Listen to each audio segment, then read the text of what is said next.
made her blood freeze and her heart crack open simultaneously. A whimper, low and broken, the sound of something dying alone. Elena's feet moved before her mind could catch up.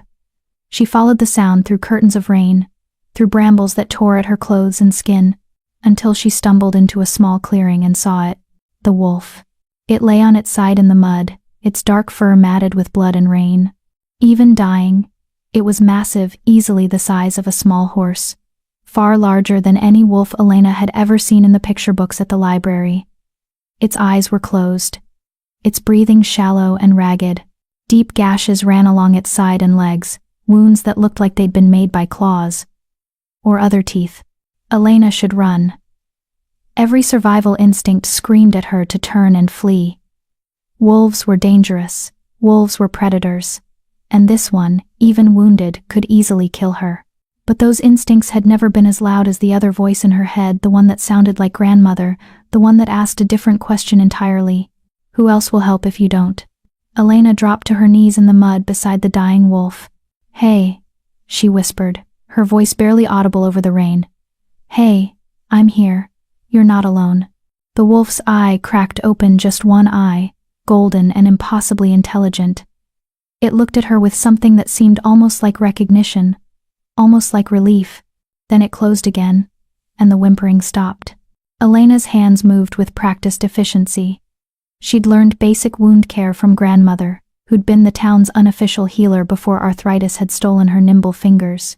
Elena had inherited those fingers, along with the knowledge pressed into them. She pulled supplies from her bag, clean cloth, the jar of salve Mrs. Calderon had given her for the herbs, her water bottle. It wasn't much. It wouldn't be enough for wounds this severe, but it was what she had, and that would have to matter. This is going to hurt, she told the wolf, though it probably couldn't hear her. I'm sorry, I'm so sorry. She began cleaning the wounds, working as gently as she could. The wolf didn't move, didn't react. For several terrifying moments, Elena thought it might already be dead. Then she felt the faint flutter of breath against her wrist, and relief flooded through her. The rain pounded down. Lightning illuminated the clearing in stark white flashes. And Elena worked, her fingers moving over fur and torn flesh, applying pressure to wounds that wouldn't stop bleeding, whispering words that were half prayer and half promise. You're going to be okay. You're going to survive this. I won't let you die alone out here. I won't. Hours passed. Or maybe it was minutes. Time felt strange and elastic in the storm, in the darkness. With death hovering so close, Elena could almost see its shadow circling. Finally, the worst of the bleeding stopped. Elena had used every cloth in her bag, every drop of salve, every technique grandmother had ever taught her. Her hands were stained red and shaking with exhaustion, but the wolf was still breathing. She couldn't move it. The creature was far too heavy, and dragging it would only reopen the wounds. So Elena did the only thing she could think of. She gathered armfuls of dryish leaves and branches from beneath a nearby overhang, and piled them around the wolf, creating a makeshift shelter. Then she took off her jacket, already soaked through anyway, and draped it over the wolf's torso. I'll come back, she promised, stroking the damp fur between the wolf's ears. First light. I'll bring more supplies. You just have to hold on until then. Please. The wolf's eye opened again, that single golden eye that seemed to look straight through her skin and into her soul. Something passed between them in that moment, something Elena didn't have words for. Understanding, maybe, or gratitude, or a promise being made in a language older than words. Then she forced herself to stand, forced herself to turn away, forced herself to stumble back through the storm toward home. Elena didn't sleep that night. She paced her small cottage, changing into dry clothes only because hypothermia wouldn't help the wolf. She gathered more supplies, bandages torn from her spare blanket, the emergency antibiotic ointment she'd been saving, water bottles, even some of the dried meat from her meager food stores. When the first gray light of dawn filtered through her window, she was already out the door. The forest was eerily quiet after the storm. Mist clung to the ground like ghostly fingers, and every snapped twig under Elena's boots sounded impossibly loud. She half expected to find the wolf dead. No creature could survive wounds like that. It was impossible. But when she pushed through the brambles into the clearing, her heart lurched with wild, impossible hope. The wolf was sitting up, still clearly weak, still wounded, but alive and conscious, and watching her approach with those intelligent golden eyes, both of them open now, tracking her every movement. "Oh, thank God," Elena breathed, dropping to her knees in the damp earth. "I thought I was so afraid." She started to reach out, then hesitated. The wolf was awake now, aware. It could easily snap her arm off if it wanted to, but it didn't. Instead, it leaned forward and pressed its massive head against her hand. A gesture so clearly intentional, so clearly asking for touch, that Elena felt tears prick her eyes. "Okay," she whispered, stroking the soft fur. "Okay. Let me check your wounds." The wolf stayed perfectly still as she worked, changing the makeshift bandages, applying fresh ointment, checking for signs of infection. The wounds looked better than they had any right to, already starting to close, edges pink and healthy, impossible healing for such severe injuries. Elena tried not to think about what that might mean. "You need food," she said, pulling out the dried meat. "And water. Can you eat?" The wolf sniffed the meat, then gently took it from her palm with such care that it barely grazed her skin. It ate slowly, watching her the entire time, and Elena found herself talking, telling it about her grandmother, about the town, about the loneliness of her cottage and the way people crossed the street to avoid her mismatched eyes.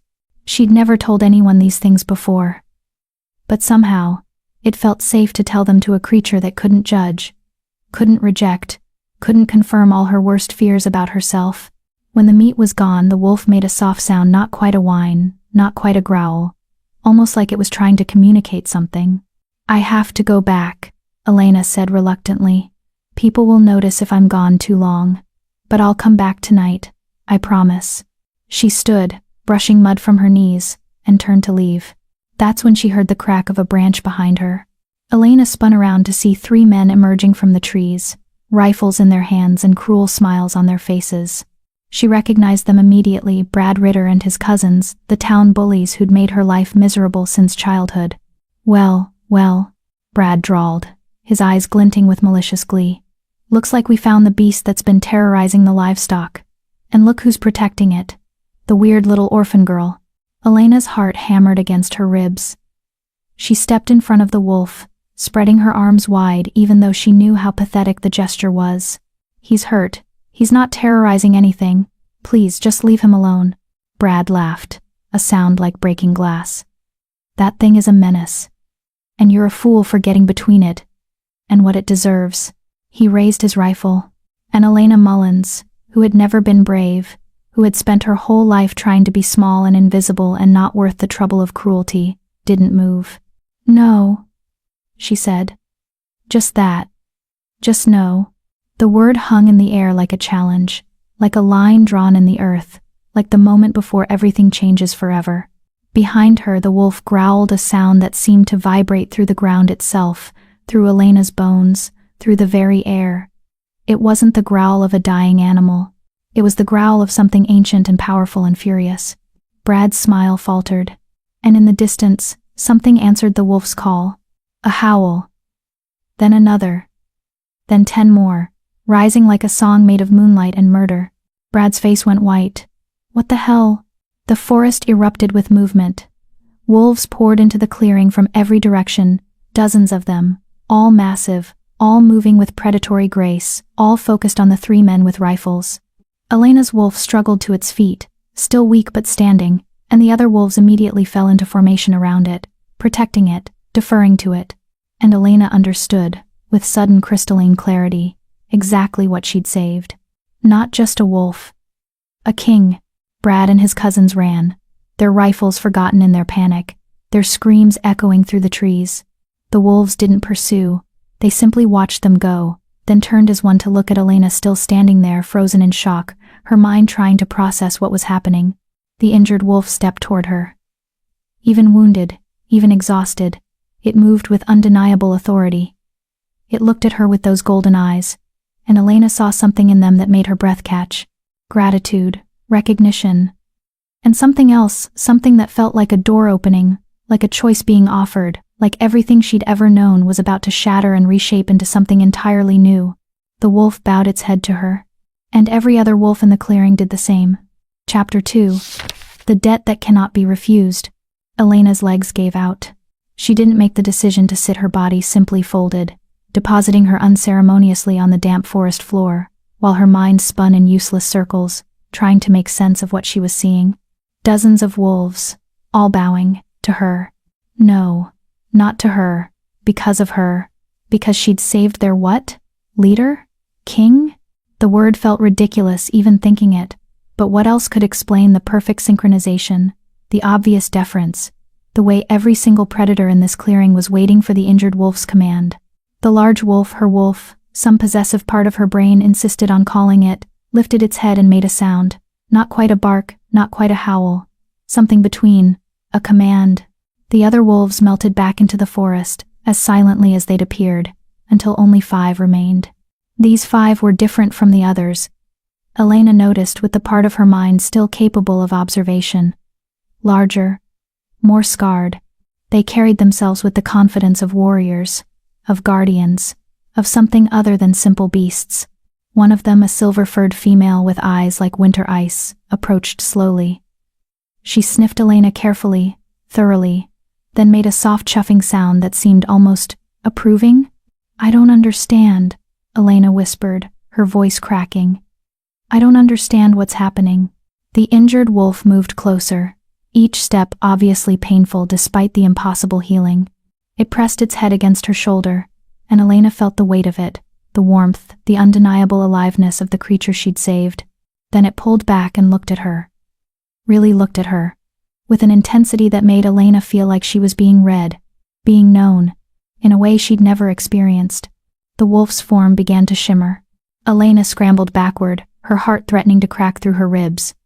No, that's impossible.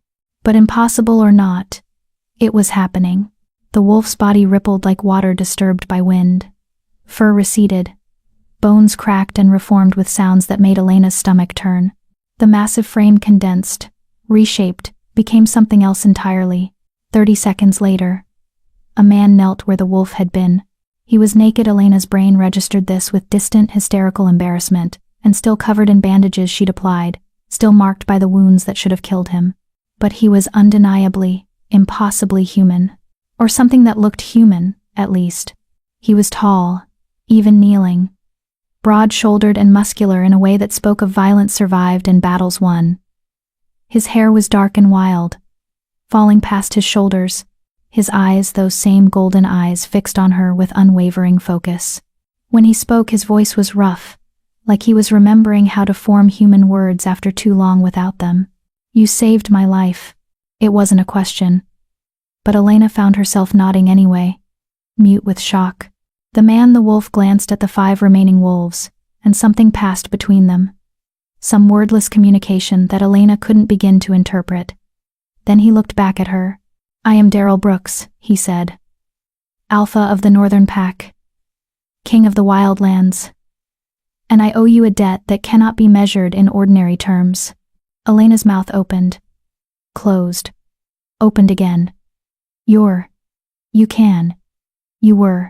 A wolf, yes. His expression was unreadable. "We all are. Shifters. My kind has lived in these forests for centuries. Long before your town was built on what was once our territory."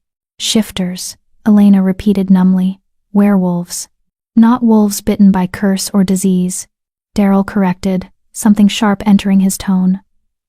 "We are born this way. We are wolf, first and always, with the ability to take human form when needed. There's a difference." One of the other wolves, a massive rust-colored male, shifted as well, the transformation just as disturbing and impossible as the first. He was younger than Daryl, with a scar running through his left eyebrow and an easier smile. "I'm Andy Wyatt," he said, apparently unconcerned about his own nakedness. "Second of the pack. And you, human girl with the strange eyes, just saved the life of the most important wolf in 5 territories." "I didn't know," Elena managed. He was hurt. I couldn't just leave him to die." "Most of your kind would have," said a woman's voice. The silver female had shifted to a lean, athletic woman with white blonde hair and those same ice-chip eyes. Most of your kind have tried to kill us for generations, hunted us, poisoned us, set traps that tear through flesh and bone. She gestured at Daryl's wounds. These were made by hunters from your town. They found him separated from the pack, vulnerable, and they attacked with silver-laced weapons. He barely escaped. Brad, Elena realized with cold certainty. Brad and his cousins, probably. They'd been bragging about going after the monster in the woods for weeks. She'd thought they were just being their usual cruel, boastful selves. "I'm sorry," she said, though the words felt pathetically inadequate.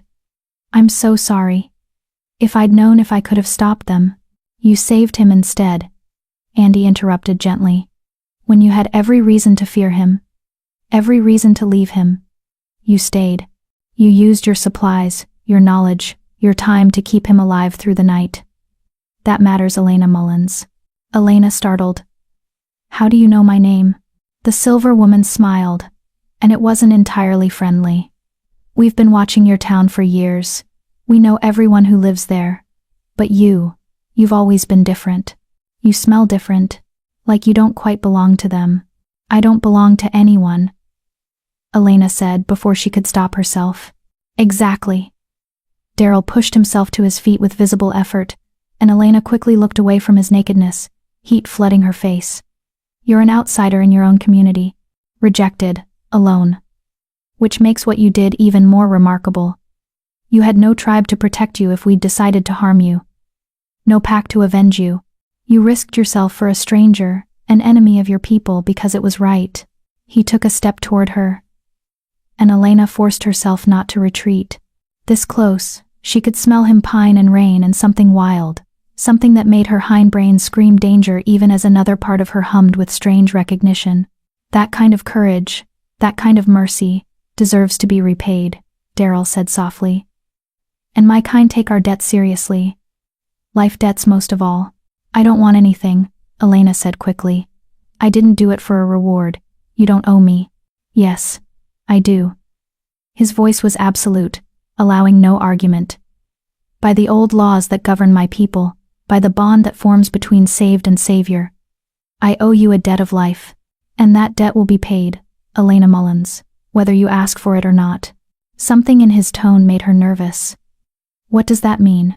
The wolves exchanged glances, significant looks that made Elena's anxiety spike higher. "It means," said the silver woman Daryl still hadn't introduced her, "that you're under the protection of the Northern Pack now. Anyone who harms you, harms us. Anyone who threatens you, threatens our alpha. And anyone who comes after you, will face the full fury of our kind." "I don't need protection," Elena protested. Even though it was a lie, she'd needed protection her whole life and never had it. "I'm fine on my own." Andy laughed, though it sounded sad. "You live alone in a falling-down cottage at the edge of a town that hates you. You barely have enough food to feed yourself, let alone share with injured wolves. You have no family, no friends, no one to stand between you and people like those hunters. You are many things, Elena Mullins. But fine is not one of them." The truth of it hit, like a physical blow. Elena wrapped her arms around herself, suddenly cold despite the mild morning air. "The debt must be balanced," Daryl said, and his voice had gone formal, ritualistic. "You gave life when you could have given death. You offered mercy when you could have walked away. You stood between me and my enemies with nothing but your small human body as a shield. These things matter in the world of wolves. These things create bonds that cannot be broken." He held out his hand to her. "Come with me. Back to our territory, our home. Let me show you what your kindness has earned."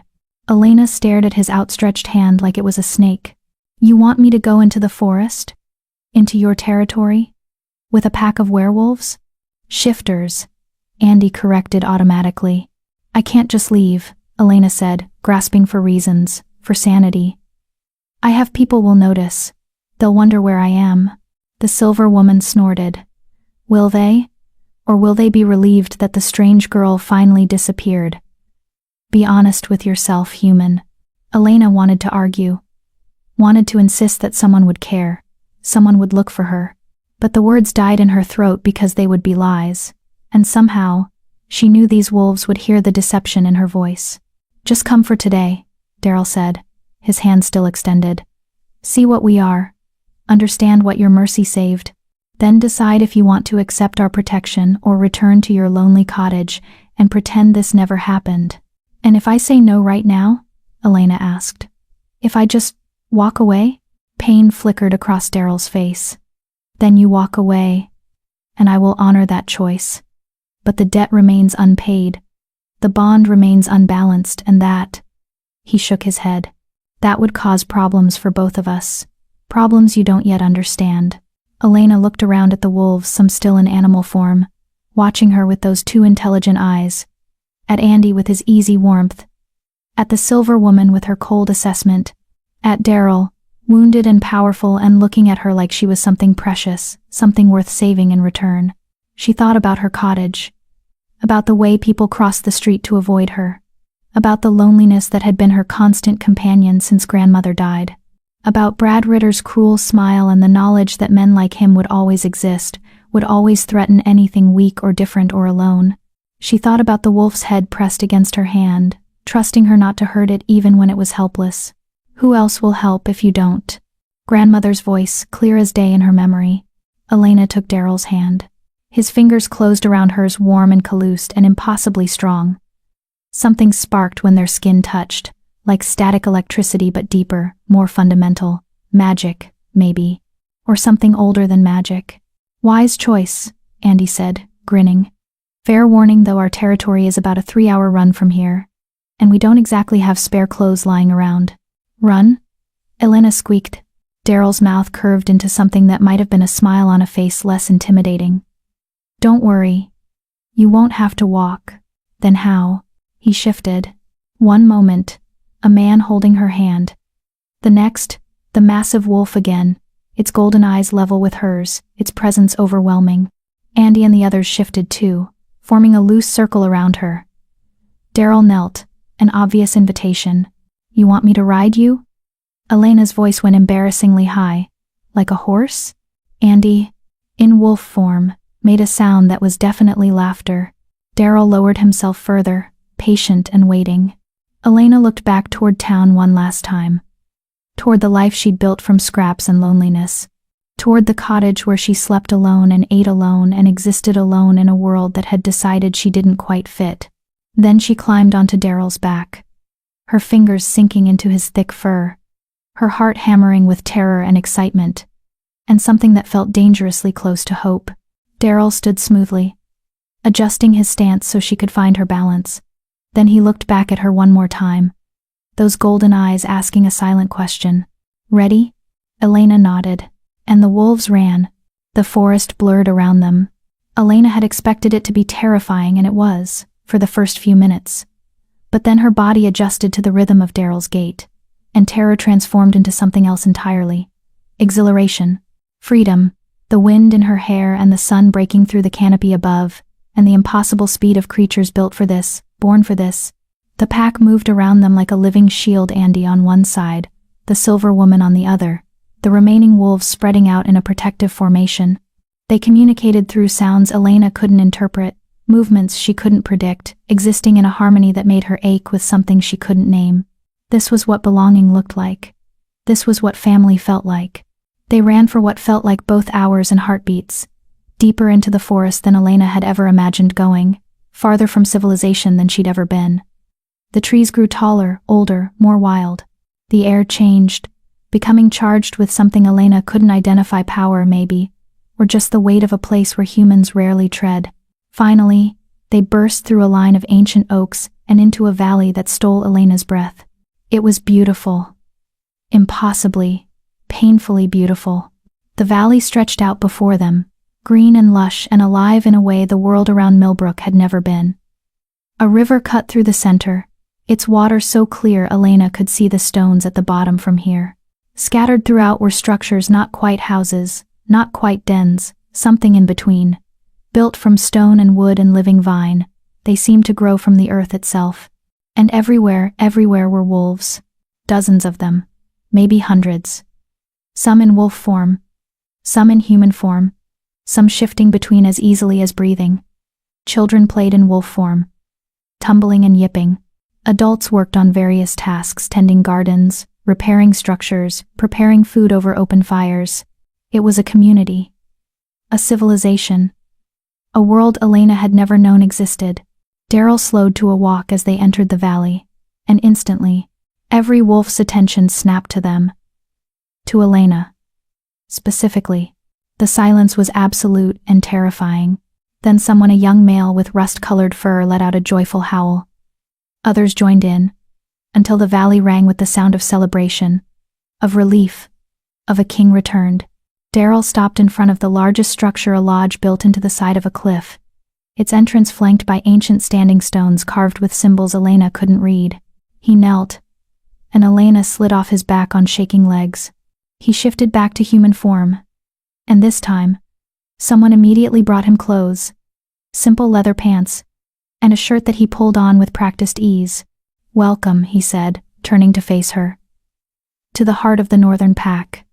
Welcome to your new home, Elena Mullins." I'm not staying," Elena stammered. "You said just for today, just to see, and you will see." Daryl interrupted gently. "Everything. The truth of what we are, what we offer, what you saved.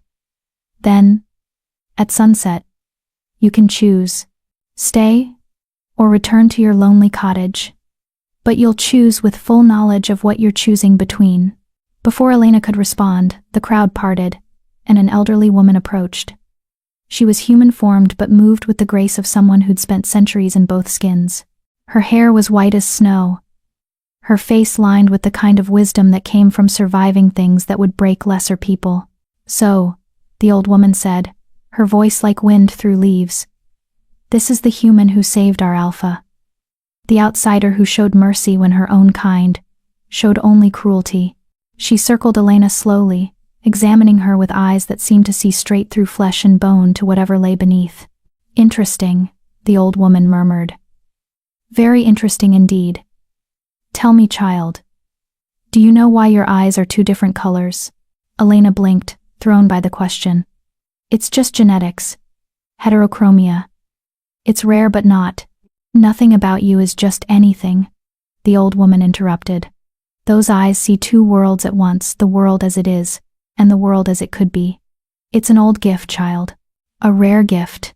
The kind of gift that gets people like you burned as witches, or worshipped as oracles, depending on the century."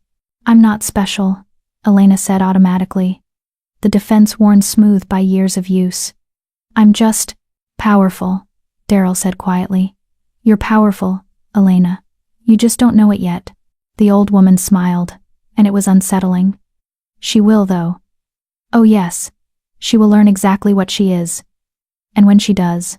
She trailed off, looking between Elena and Daryl with something that might have been satisfaction or might have been concern. "When she does," the old woman finished, "everything will change." Chapter 3. The World Beneath the World. The old woman's name was Pamela Willard, and she was what the pack called a keeper, someone who remembered the old ways, who held the histories and laws in her mind like precious stones to be passed down through generations. She led Elena through the valley, while Daryl disappeared into the lodge with Andy and several other wolves, talking in low, urgent voices about things Elena couldn't hear. The silver woman who'd finally introduced herself as Kara Green, the pack's head warrior, trailed behind them like a suspicious shadow. "You're wondering why we're being so nice to you," Pamela said without looking back. "It wasn't a question. I saved Daryl's life," Elena replied carefully. "You explained about the debt. I understand." "You understand nothing," Pamela interrupted, but her tone was gentle, almost amused. "The life debt is real, yes, sacred even. But that's not the only reason you're here, child." They passed a group of children, maybe 6 or 7 of them, all in wolf form, play fighting in a way that looked vicious, but was clearly monitored by watchful adults nearby. One of them, a small gray pup with oversized paws, broke away from the group and bounded toward Elena. Elena froze, unsure what to do. But the pup just circled her once, sniffing curiously, then yipped what sounded like a greeting before racing back to its siblings. "They can sense it," Pamela said. "Even the young ones. You smell right to them. Like pack, even though you're human. Even though you've never run with us, never hunted with us, never pledged loyalty to our alpha. She finally turned to look at Elena, her ancient eyes shrewd. Do you know what that means? That I'm good at fooling people into thinking I belong? Elena tried to joke, but it came out bitter. Kara snorted from behind them. Wolves can't be fooled by scent. It's not something you can fake or manipulate. You either smell like pack or you don't. And you, human, smell like pack. How is that possible? Elena asked. I'm not. I can't shift, I'm just human. Yes, Pamela agreed. But not just human. Haven't you ever wondered why you've always felt different? Why your town rejected you even though you'd done nothing to deserve it? Why you could see the worth in a dying wolf when everyone else would have seen only a monster? Elena's throat tightened. My grandmother used to say I had a gift, that my eyes let me see things others couldn't. But she never explained what she meant. She died before. Her voice cracked. She died before she could tell me the rest. Pamela's expression softened. Your grandmother was wise to keep some secrets. The world is not kind to those who are different. But you're safe here, child. Safe to be whatever you are, whatever you're meant to become. They reached a circular clearing near the river where several wolves lounged in both forms, talking and laughing with an ease Elena envied. A young woman with dark curls and warm brown skin looked up from where she was weaving something intricate from river grass. Pamela, is this her? The human who saved our alpha? This is Elena Mullins, Pamela confirmed. Elena, this is Lena Walker. She's one of our best healers. Lena sprang up with graceful energy and approached Elena with a bright smile that seemed utterly genuine. Thank you, she said simply. Thank you for saving him. He's important to all of us. If you'd let him die. She shook her head. I don't want to think about what would have happened to the pack. What would have happened? Elena asked, genuinely curious. The lightness drained from the clearing. Several wolves looked away. Lena's smile faltered. War, Kara said bluntly. There are other packs in these territories. Rivals who've been waiting for a sign of weakness.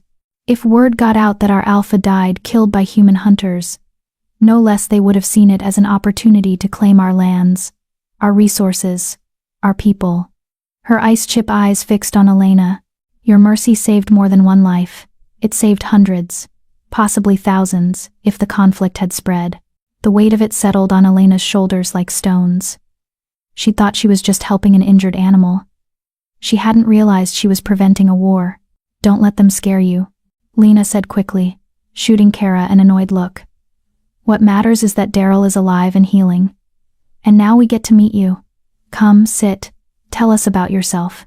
Before Elena could protest, she was gently pulled down to sit on a smooth river stone, surrounded by wolves who looked at her with curiosity rather than hostility. It was disorienting and wonderful and terrifying all at once. Is it true you have two different colored eyes? Asked a young male, barely more than a teenager in appearance with sandy hair and an eager expression. Elena nodded slowly, and he leaned in to look closer. Wow, he breathed. That's so cool. I've never seen that before. Albert, don't be rude, Lena scolded, but she was smiling. Sorry, he's young. Still learning manners. Albert Hull, the boy said, grinning unrepentantly. I'm training to be a scout. It's nice to meet someone from the human town who doesn't want to kill us. Most humans don't even know you exist, Elena pointed out. No, Pamela agreed.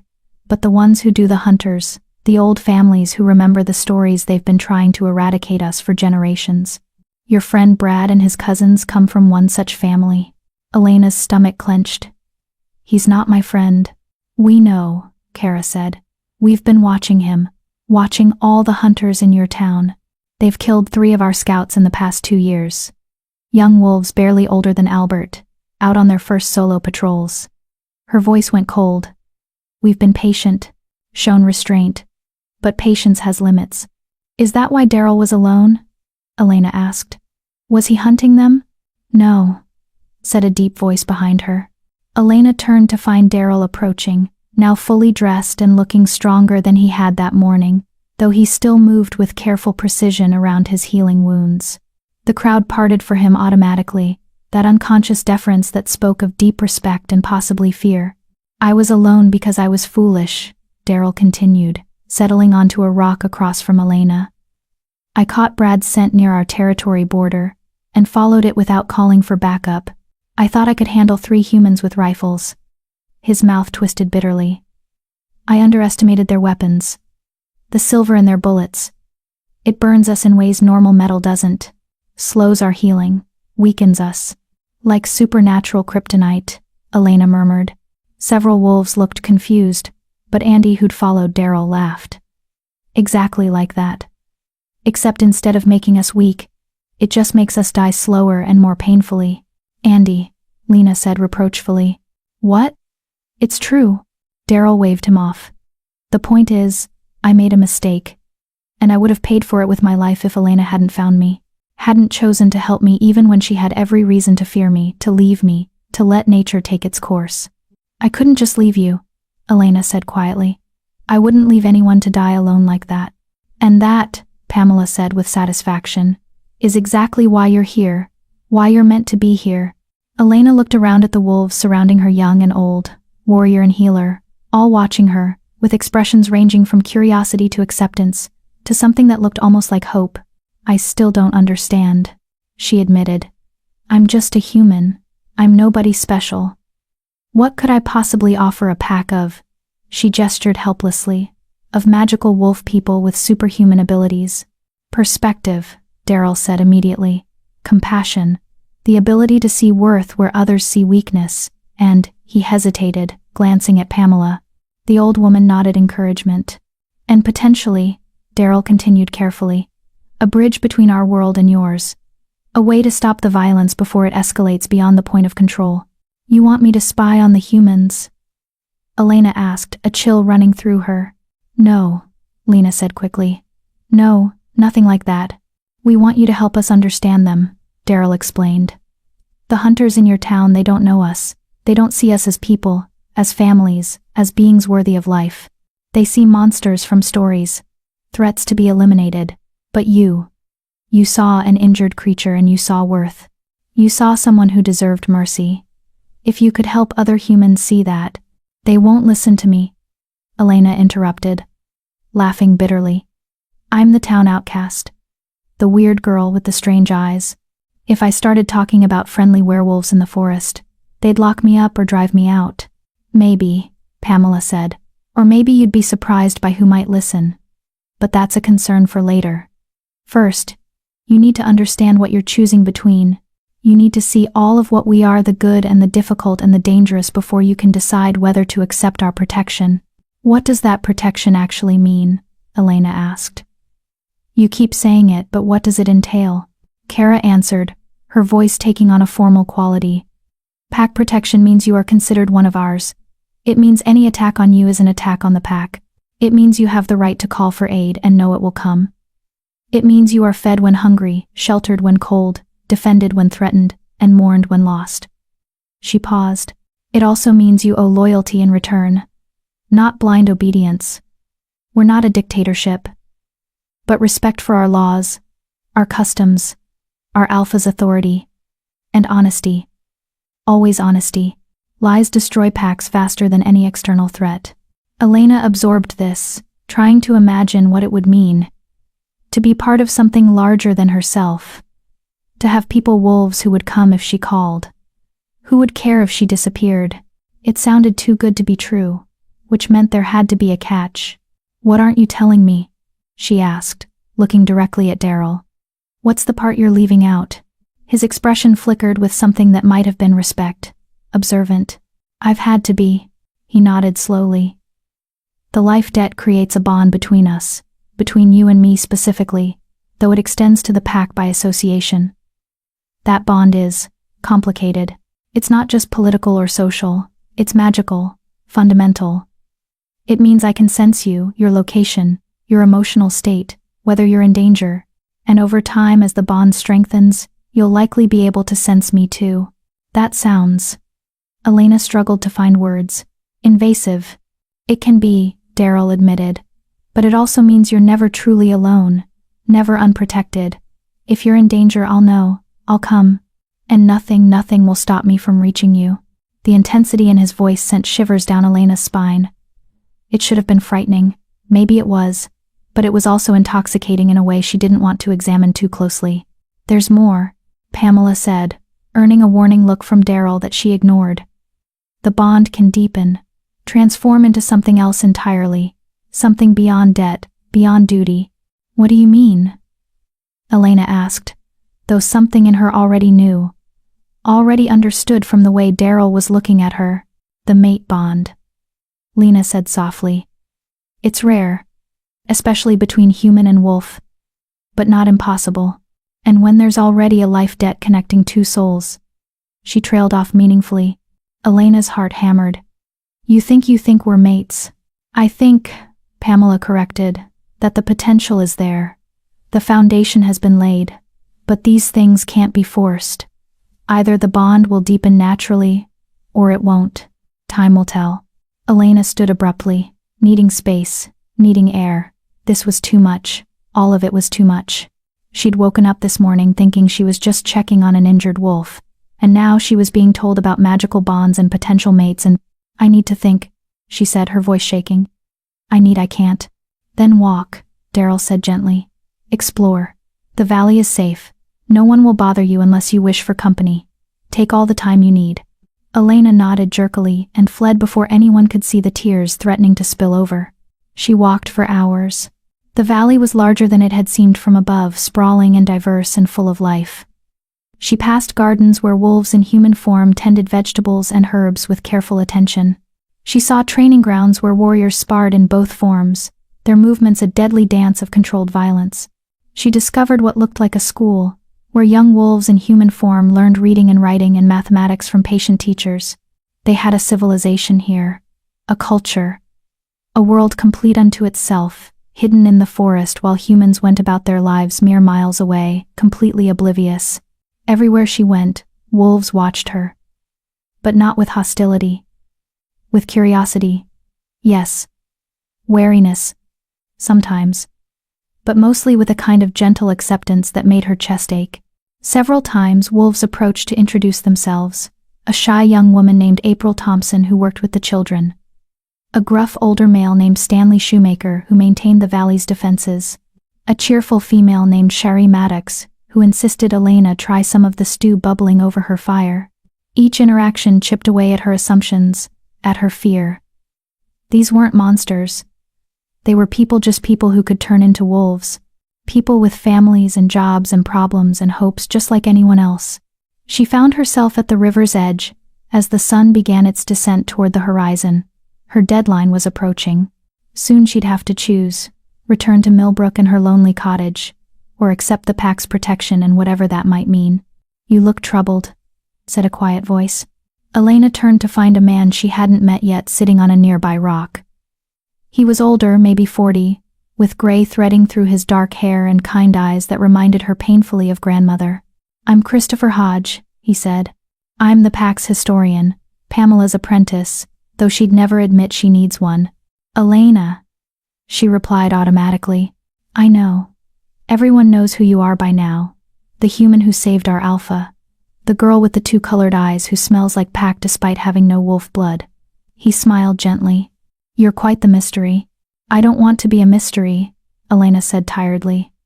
"I just want to, I don't know, belong somewhere, be useful to someone, not spend the rest of my life alone in a falling down cottage, eating stale bread and pretending I'm fine." Christopher nodded slowly. "Loneliness is a terrible burden, perhaps the worst one. Wolves understand that better than most. We're pack animals by nature. Isolation is a punishment for us, not a lifestyle. But I'm not a wolf." "No. But maybe that's precisely why you're valuable. Wolves need wolves, yes. But sometimes we also need someone who can see us from the outside, who can offer perspective we can't achieve ourselves." He paused. "Your grandmother, did she ever tell you why she lived where she did, right at the edge of the forest?" Elena blinked. "She said she liked the quiet, that she needed space from the town. She was a bridge," Christopher said softly, "between our world and yours. One of the few humans who knew about us and kept our secret. She helped us, sometimes healed wolves who couldn't reach our own healers, passed along information about hunters, warned us when danger was coming." Elena's world tilted. You're lying. I'm not. Ask Pamela if you don't believe me. Your grandmother saved the lives of at least 6 wolves during her time as I suppose you'd call her our liaison. She was a good woman, a brave woman, and she would be very proud of you right now. Tears spilled over. Elena couldn't stop them. She never told me. Why didn't she tell me? Perhaps she was waiting until you were older. Or perhaps she feared what that knowledge might do to you, the burden it would place on your shoulders. Being a bridge between worlds is not an easy path, Elena. It means belonging fully to neither, being trusted completely by neither. He met her eyes steadily. But it also means being uniquely positioned to prevent tragedies, to foster understanding, to save lives that would otherwise be lost to ignorance and fear. Like Daryl's life, Elena whispered. Like Daryl's life, Christopher agreed. And potentially many more if you choose this path. The sun touched the horizon, painting the valley in shades of amber and gold. Elena's deadline had arrived. She could go back. Return to her cottage, her solitude, her safe but empty existence. Pretend this had all been a strange dream, and never venture into the deep forest again. Or she could stay. Accept the protection, the bond, the complications. Step into the role her grandmother had apparently held, becoming a bridge between 2 worlds that desperately needed to understand each other better. It wasn't really a choice at all. How do I do it? Elena asked. How do I accept the pack's protection officially? Christopher smiled. You tell the Alpha, and then you survive the bonding ceremony. Survive? Elena's voice squeaked. I'm joking. Mostly. He stood, offering his hand. Come. Daryl will be waiting. The entire pack had gathered in the central clearing by the time Elena and Christopher arrived. Hundreds of wolves in both forms, circled around a raised platform of smooth stone. Torches had been lit against the gathering darkness, their flames dancing like living things. Daryl stood at the center of it all, dressed in ceremonial leathers marked with symbols that glowed faintly in the firelight. He looked every inch the Alpha King, powerful and dangerous, and absolutely in command. His eyes found Elena immediately, and something in them made her breath catch. Hope, maybe. Or relief. Or something deeper that she wasn't ready to name. The crowd parted silently, creating a path directly to him. Elena walked it on shaking legs, aware of every eye on her, every wolf measuring her worth and finding her. What? Wanting? Acceptable? The next catastrophic mistake their Alpha was making? She reached the platform and climbed the steps. Daryl extended his hand, and she took it, that same spark of connection crackling between them. You came back, he said quietly, for her ears alone. I couldn't leave, Elena admitted. Even if I wanted to. Which I don't think I do. His smile transformed his entire face, making him look younger, less burdened. Then let's make it official. He turned to address the pack, his voice carrying effortlessly across the clearing. Elena Mullins, human of Millbrook, saved my life when she had no reason to, showed mercy when she could have walked away, stood between me and my enemies with nothing but courage and compassion as her weapons.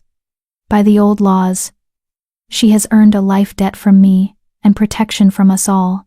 Does anyone challenge this? Silence, absolute and complete. Does anyone question her worth? More silence. Though Elena noticed several wolves, including Kara, watching with expressions that suggested they had questions even if they weren't voicing them. Then by my authority as Alpha of the Northern Pack, I declare Elena Mullins to be under our protection. An attack on her is an attack on us. A threat to her is a threat to our territory. She is pack friend, oath-bound, and sacred under the moon's light. Does the pack accept? As one, hundreds of voices, human and wolf, howled their agreement. The sound raised every hair on Elena's body, primal and beautiful and terrifying. Daryl produced a small knife from his belt. Before Elena could ask what he intended, he drew it across his palm, blood welling immediately. Your hand, he said. Elena extended it with only slight hesitation. The cut was quick, clean, barely painful. Daryl pressed their bleeding palms together, and magic surged. Elena gasped as power flooded through her, wild and ancient and utterly foreign. She could feel Daryl's presence in her mind, his thoughts brushing against hers, his emotions bleeding into her awareness. Determination, relief. And underneath it all, something that felt dangerously like devotion.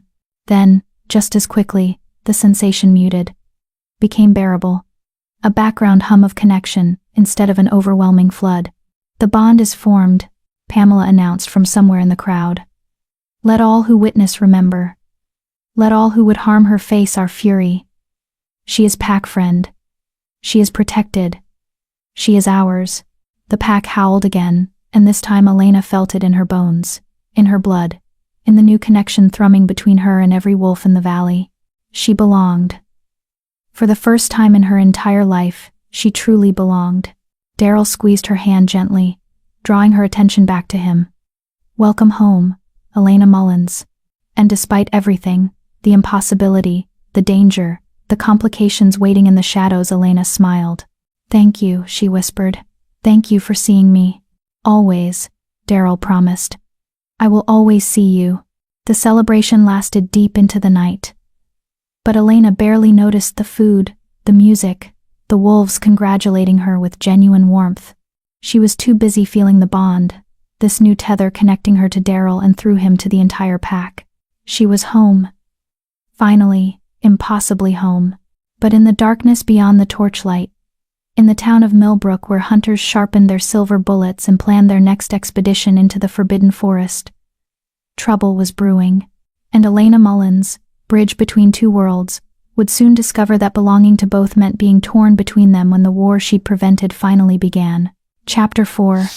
The Price of Two Worlds. Elena woke to sunlight streaming through windows she didn't recognize and the scent of pine and wood smoke that was nothing like her cottage. For a disorienting moment, panic seized her. Where was she? What had happened? Then memory flooded back. The bonding ceremony, the pack's acceptance. Daryl's palm pressed against hers, magic sealing a connection she still didn't fully understand. She sat up slowly, taking in her surroundings.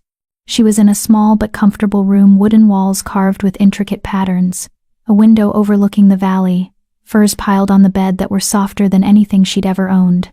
Someone had left fresh clothes folded on a chair near the door, simple leather pants, and a tunic similar to what the other pack members wore. Her hand throbbed faintly. Elena looked down to find the cut from last night already healing, a thin pink line across her palm that should have taken days to close. Pack magic, she realized, already changing her, even in small ways. A soft knock interrupted her thoughts. "Come in," Elena called, then wondered if that was presumptuous. This wasn't her room. After all, she was a guest. Or something. Lena entered with a bright smile and a tray laden with food. "Good morning. I figured you'd be hungry." The bonding ceremony takes a lot out of people, even when they're just receiving the bond rather than creating it. The tray held more food than Elena usually ate in 2 days.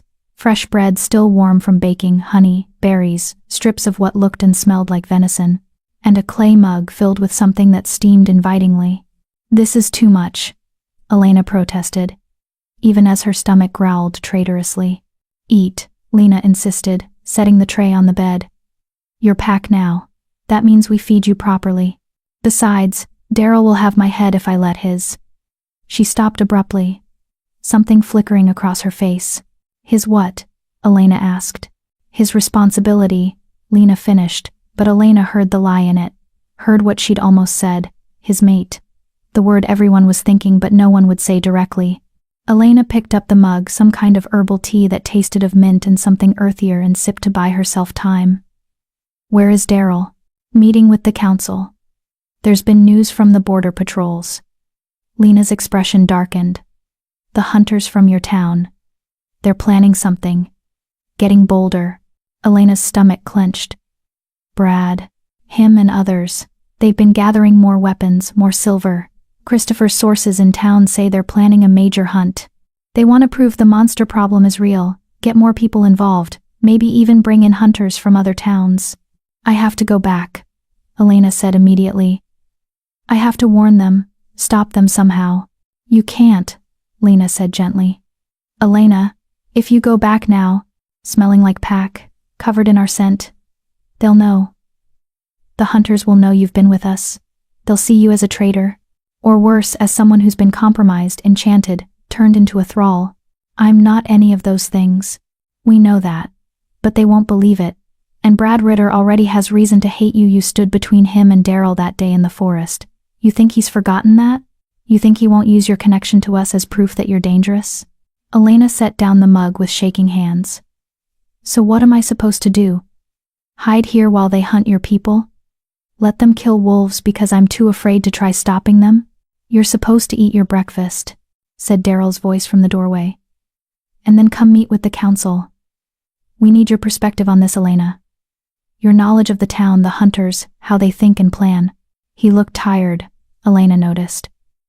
Dark circles under his golden eyes, tension in his shoulders that hadn't been there last night. The wounds from the hunter's attack were still visible beneath his shirt, pink scars that would fade but hadn't yet. I'll leave you two alone, Lena said, slipping past Daryl with a knowing smile. Awkward silence filled the room after she left. Elena was suddenly very aware that she was sitting in bed in borrowed sleeping clothes, while an incredibly attractive and intimidating werewolf king stood in her doorway. How are you feeling? Daryl asked, moving into the room but keeping his distance, as if aware of her discomfort. Confused, overwhelmed, like I made a decision last night that's going to have consequences I can't predict. Elena met his eyes. How are you feeling? You're the one who got shot with silver bullets 3 days ago. Better. He flexed his arm, demonstrating the improved range of motion. Your initial treatment saved my life, and now that I'm home, my healing is accelerated. I'll be fully recovered in another day or two. That's impossible. That's pack magic. That's what you're connected to now. He gestured to her hand. You're already healing faster. Soon you'll notice other changes too. Enhanced senses, smell, hearing, vision, increased strength and stamina. Nothing like what we have, but more than typical humans. The bond alters you, bit by bit, making you more compatible with the pack. Elena wasn't sure how she felt about being altered, even if the changes seemed beneficial. What if I don't want to be changed? Then the changes will be minimal. The bond responds to acceptance. If you fight it, resist it, the alterations remain superficial. But if you embrace it— He trailed off, something intense entering his expression. If you embrace it, the possibilities are remarkable. And the mate bond? Elena asked before she could lose her nerve. If that happens, if it deepens into that, would it change me more? Make me less human? Daryl was quiet for a long moment. The mate bond is the deepest connection two souls can share. It would make you more yourself, not less human. But yes, the magic would be stronger, the changes more pronounced. You'd live longer, age slower, possibly gain the ability to communicate mentally with the pack mind. He paused. But mate bonds can't be forced, Elena. They either develop naturally or they don't. And they require consent, full, enthusiastic consent from both parties. I would never pressure you into that. But you want it, Elena said. It wasn't a question. Yes, Daryl admitted quietly. From the moment you put your hands on my wounds, when you could have left me to die, when you showed mercy no one else would have offered, something in me recognized you, claimed you, wanted you. His voice dropped lower. But wanting isn't the same as having. And I will not take what isn't freely given. Your pack friend, oath-bound and protected. That's enough. It has to be enough. The raw honesty in his voice made Elena's chest ache. She thought about her cottage in Millbrook, about the loneliness that had been her constant companion, about waking up every day knowing no one cared whether she lived or died, whether she was happy or suffering. And she thought about last night, the pack's acceptance, the warmth of belonging, the way Daryl looked at her like she was something precious and rare. I don't know what I want, she admitted. This is all too new, too fast. But I know I don't want to go back to being alone. And I know that she struggled to find words. I feel something when you're near, something I don't have a name for yet. So maybe the bond knows something we don't. Maybe it sees something we're too blind to see. Daryl's expression softened. Then we'll take it slow. Day by day. No pressure. No expectations. Just being near each other. Learning each other. And if the bond deepens, it deepens. If it doesn't, you're still pack. Still protected. Still valued. Okay. Elena whispered. Okay. He smiled a real smile, warm and genuine. Now eat your breakfast. The council meeting will be long and probably frustrating, and you'll need your strength. The council met in the Great Lodge, around a massive wooden table carved from a single ancient tree.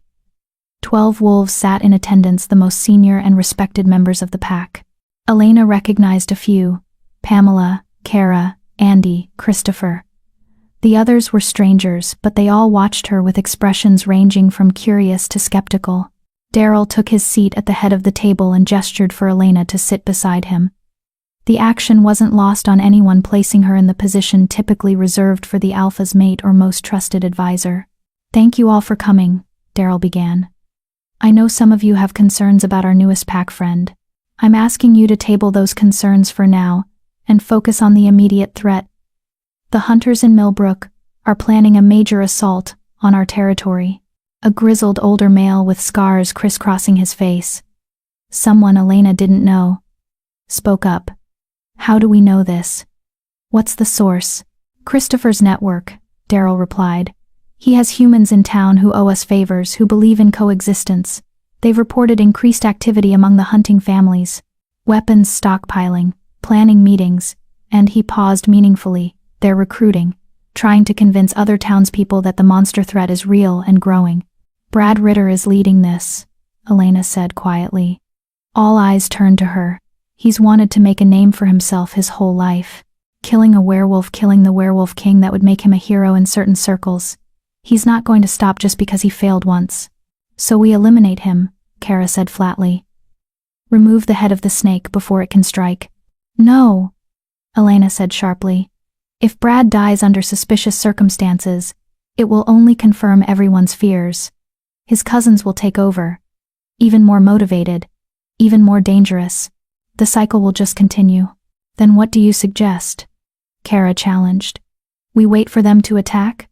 Let them kill more of our scouts? More of our young? I suggest we change the narrative, Elena replied, the idea forming even as she spoke. Right now, you're monsters in their stories, unknown threats in the dark. But what if they could meet you? See that you're people, that you have families and homes and lives worth protecting. That's insanely naive, the scarred male growled. Humans don't want to see us as people. They want to see us as animals to be hunted or threats to be eliminated. Some humans, yes, Elena agreed. But not all. My grandmother knew about you, helped you. Christopher says she was a bridge between the worlds.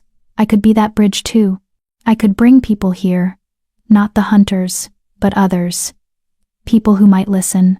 People who might be willing to see the truth. And lead them straight to our home. Kara's voice dripped with skepticism.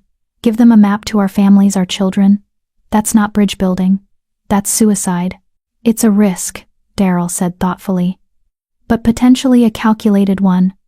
If we could sway even a portion of the town to our side, it would weaken Brad's position, make it harder for him to recruit, harder for him to justify violence. And if it backfires, the scarred male demanded. If Elena betrays us intentionally or not. If she leads hunters here instead of peacekeepers. She won't, Daryl said with absolute certainty. The bond won't allow it. I would feel her deception, her betrayal, long before it could cause harm. And more importantly, his gaze swept the council. I trust her. She saved my life when she could have taken it. That means something. It means she made one good choice, another council member, a middle-aged woman with sharp eyes, pointed out. It doesn't mean she'll continue making good choices when the pressure increases, when she has to choose between our safety and her own people's demands. Elena understood their skepticism. She was an outsider, unknown, unproven. In their position, she'd have the same doubts. Test me, she said suddenly. Give me a trial. Let me prove I'm trustworthy before you commit to any plan involving me. Pamela's eyes gleamed with interest. What kind of trial? I don't know. You tell me. What would convince you that I'm loyal to the pack, that I won't betray your secrets? The council members exchanged glances. Some kind of wordless communication passed between them, pack-mind. Elena realized. They were discussing her proposal in a way she couldn't hear or participate in. Finally, Daryl spoke. There's a task that needs doing. dangerous, requiring human interaction. We've been putting it off because sending wolves into town is too risky right now. But you could do it. What is it? Elena asked. There's a young girl in Millbrook, 10 years old. Her name is Juana Leonard. She's sick, dying. Actually, some kind of blood disease the human doctors can't cure. Daryl's expression was grim. But we can cure it. Lena has the knowledge, the herbs, the magic. She could save this child's life. So why haven't you? Elena asked. Because Juana's father is Patrick Leonard, one of the hunters, one of Brad's closest allies. Andy's voice was heavy. If we approach them, they'll think it's a trick. A trap. They'll shoot first and ask questions never. But if you approached them, Daryl continued, if you brought the cure and explained where it came from, they might listen. Might accept. And if we save their daughter, if we prove that we're not the monsters they believe we are, it could change everything. Elena's mind raced. Or it could go horribly wrong. Patrick could take the cure, use it to save his daughter, and then come after you anyway. People aren't always rational, especially where their families are concerned. That's the risk, Daryl agreed. But it's also the test.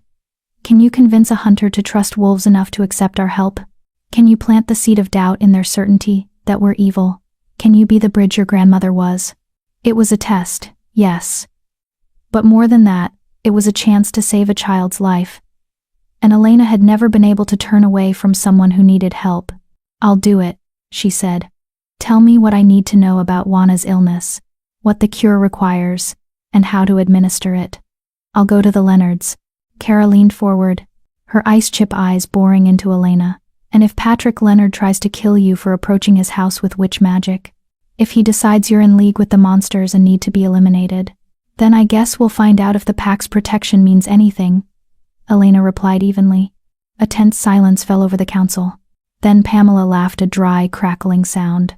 She has spine. I'll give her that. Foolish spine, perhaps. But spine nonetheless. It's settled then, Daryl said, though his expression suggested he was far from comfortable with the plan. Lena will prepare the cure. Christopher will provide Elena with information about the Leonard family, their routines, the best approach. And Elena, his eyes locked with hers, you'll go tomorrow at dawn. The bond will let me feel if you're in danger, but I won't be close enough to help immediately if things go wrong. So don't let things go wrong. No pressure. Elena muttered. Andy grinned. Welcome to pack life. It's all impossible tasks and life or death decisions. But hey, at least you're never bored. The council moved on to other business, border patrols, supply needs, training schedules. Elena tried to pay attention, but her mind kept circling back to the task ahead. She was going to walk up to a hunter's house and try to convince him to trust the creatures he'd spent years trying to kill. She was going to offer magic as medicine and hope he didn't shoot her on sight. She was either incredibly brave or incredibly stupid, probably both. That evening, Lena took Elena to her healing lodge, a structure built partially into the hillside, its interior lined with shelves holding hundreds of jars and bundles of herbs. The air was thick with competing scents, mint and sage, something bitter, something sweet, combinations Elena couldn't begin to identify. Juana's illness is in her blood, Lena explained, pulling various containers from shelves with practiced efficiency. The human doctors call it aplastic anemia. Her bone marrow has stopped producing enough new blood cells. Without treatment, she'll die within months. With human treatment, transfusions, drugs, she might live a few years, but never well. Always sick, always weak. But you can cure it? Elena asked. Not cure. Heal. There's a difference. Lena began mixing ingredients in a stone bowl. Dried flowers, crushed roots, something that looked like moss. Human medicine treats symptoms. Pack magic addresses root causes. This remedy will wake her bone marrow back up, remind it of its purpose, restore the balance that disease disrupted. That sounds too good to be true. It's not without cost. Lena's expression grew serious. Magic always has a cost. For Juana, the cost is small. She'll be bound to the land, to this forest. She won't be able to leave for long periods without feeling weak, sick. She'll need to return regularly, to spend time among the trees that healed her. It's a subtle tether, but a real one. And her parents won't understand that, Elena said, her heart sinking. They'll think it's another curse, another trick. Maybe they'll see it as a small price to pay for their daughter's life. That's for them to decide, and for you to explain. Lena poured liquid into the bowl, something clear that made the mixture sizzle and smoke. The medicine needs to be taken 3 times, at dawn, at noon, at dusk. 1 dose each time. If she completes all 3 doses, the healing will take hold. Miss even one, and it won't work. What if Patrick won't let her take it? What if he thinks I'm poisoning her? Then she dies. Lena's voice was matter of fact, but Elena heard the pain beneath. We can't force healing on people who don't want it. All we can do is offer, and hope they're smart enough to accept. She decanted the mixture into 3 small glass vials, each one stoppered with cork and sealed with wax. Don't let these break. Don't let them get too hot or too cold. And don't let Patrick Leonard see them until you've already explained everything, otherwise he might destroy them on principle. Elena took the vials carefully, tucking them into a leather pouch Lena provided. They were warm to the touch, almost alive, pulsing gently with contained magic. Lena, Elena asked quietly, why are you helping a hunter's daughter? Patrick Leonard has probably killed wolves. Maybe people you knew, cared about. Why would you want to save his child? Lena was quiet for a long moment, her hands stilling over her work. Because she's a child, she finally said. Because she's innocent of her father's crimes. And because if we're ever going to break this cycle of violence, someone has to take the first step toward mercy. Your grandmother understood that. And I think, Elena Mullins, that you understand it too. Tears pricked Elena's eyes. She blinked them back, focusing on the vials in her pouch. What if I fail? What if I make things worse? Then you fail. Then things get worse. But at least you tried. At least you offered compassion when you could have offered nothing. Lena smiled sadly. That's all any of us can do, really. Try, hope, offer mercy, and pray it's accepted. Elena left the healing lodge with medicine that could save a life and no idea how to convince a hunter to trust it. She found Daryl on the training grounds, working through combat forms despite his still healing wounds. His movements were fluid and precise, each strike and block executed with the kind of control that came from decades of practice. He sensed her approach the bond, probably, and stopped, turning to face her with that intense focus that made her feel seen in ways she wasn't used to. Nervous about tomorrow? He asked. Terrified, Elena admitted.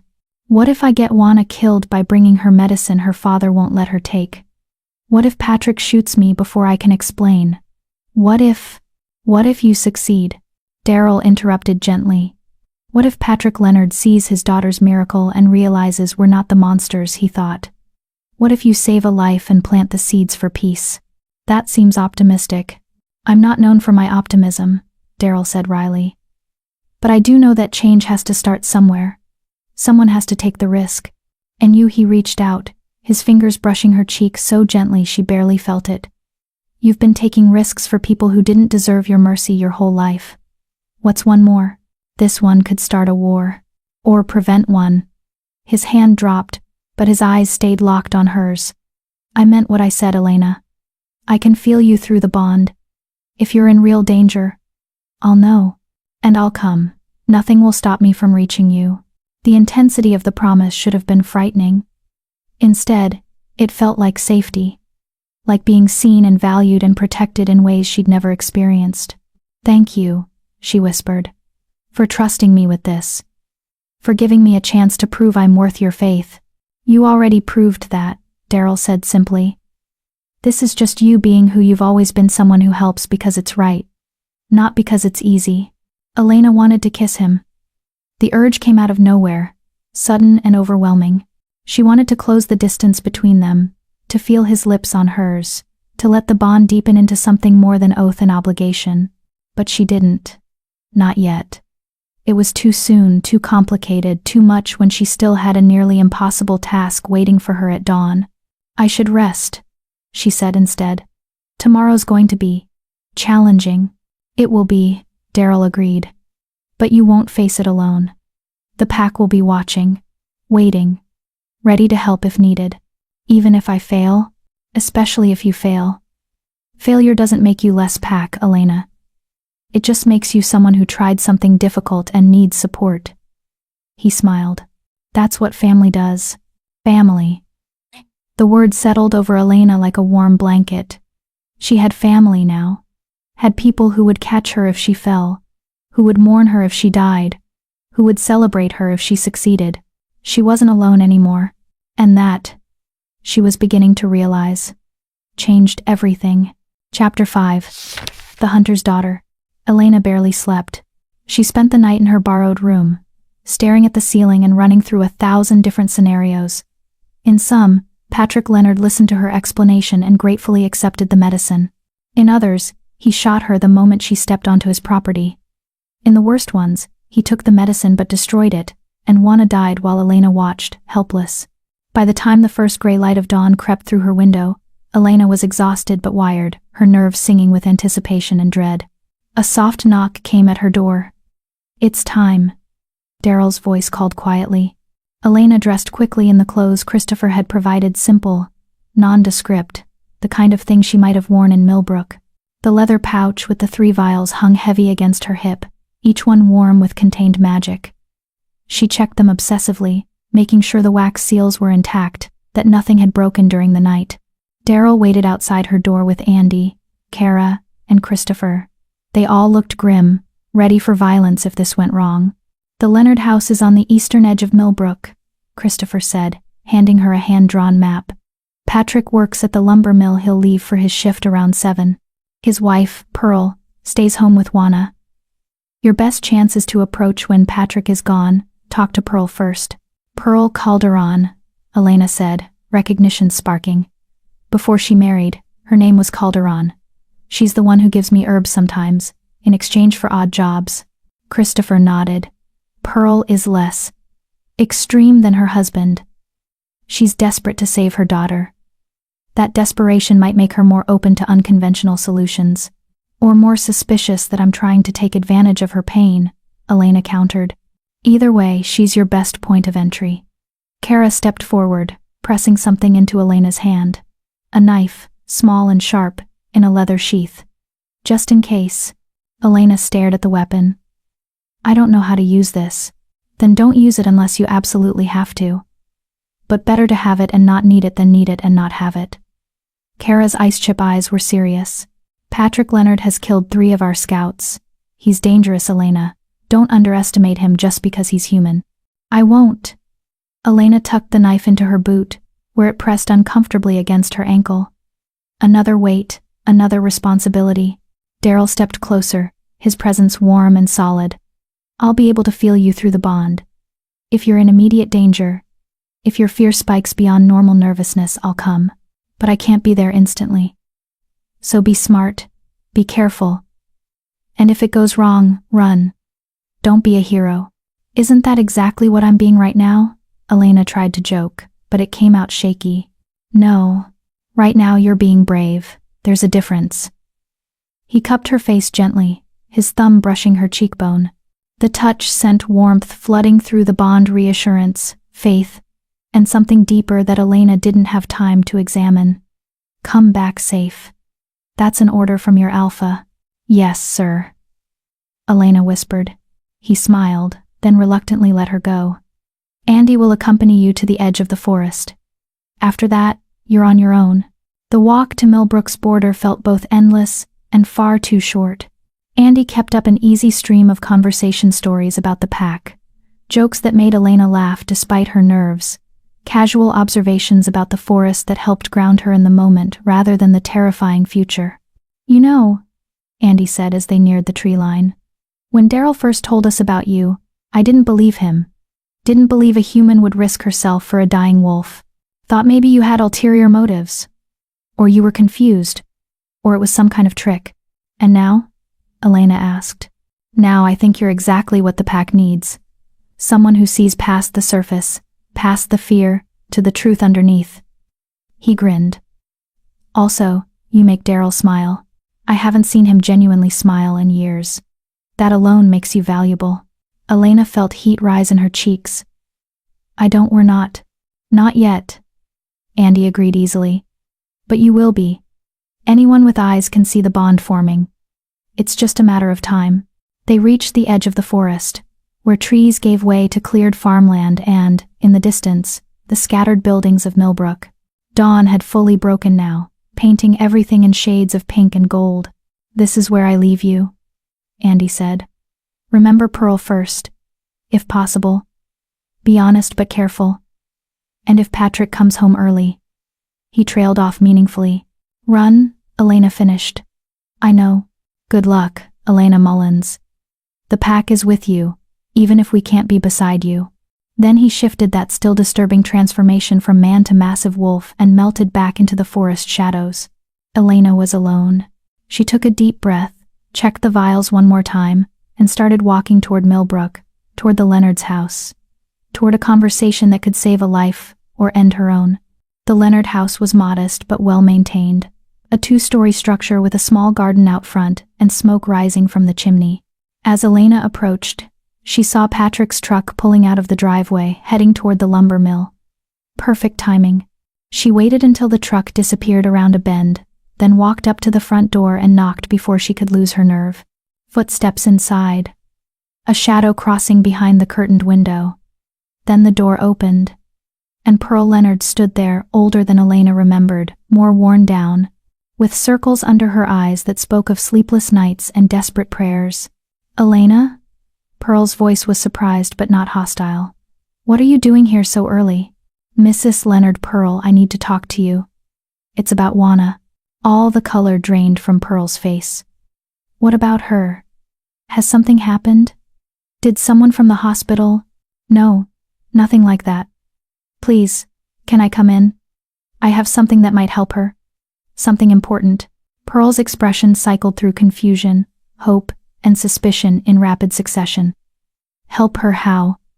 The doctors have tried everything. They said there's nothing more they can do except make her comfortable." "I know, but I've found something the doctors don't know about. A treatment that could heal her, not just ease her symptoms." Elena pulled the leather pouch from her hip, but didn't open it yet. "Please, just let me explain. If you don't believe me, if you think I'm lying or crazy, I'll leave. But Juana deserves every chance, doesn't she?" That last question broke through Pearl's hesitation. She stepped back, opening the door wider. "Come in. But if this is some kind of cruel joke..." "It's not. I swear it's not." The Leonard house smelled like cinnamon and sickness, that particular combination of home-cooked attempts at normalcy and the underlying scent of a body failing. Pearl led Elena to the kitchen, where morning light streamed through windows overlooking the garden. "Juana's sleeping," Pearl said quietly. "She has good days and bad days. Today started as a good day, but..." She trailed off, grief etched in every line of her face. "Tell me what you have, please." Elena set the leather pouch on the table but kept her hands on it. "What I'm about to tell you is going to sound impossible. Insane, even. But I need you to listen all the way through before you decide I'm crazy, okay?" Pearl nodded slowly, her eyes fixed on the pouch. "The wolves in the forest, they're not just wolves. They're people. Shifters. They can take human form, and they have knowledge, magic, medicine that humans don't understand." "I know that sounds impossible," Pearl breathed. "Elena, you're talking about werewolves, about monsters from children's stories." "I'm talking about people who happen to be wolves," Elena corrected firmly. "People with families and homes and lives. People who don't want war with humans but keep getting hunted anyway. People who have been watching Millbrook, who know about the families here, who know that your daughter is dying." Pearl's face had gone very still. "And these people, they have medicine for Juana?" "Yes." Elena opened the pouch, carefully removing the 3 vials.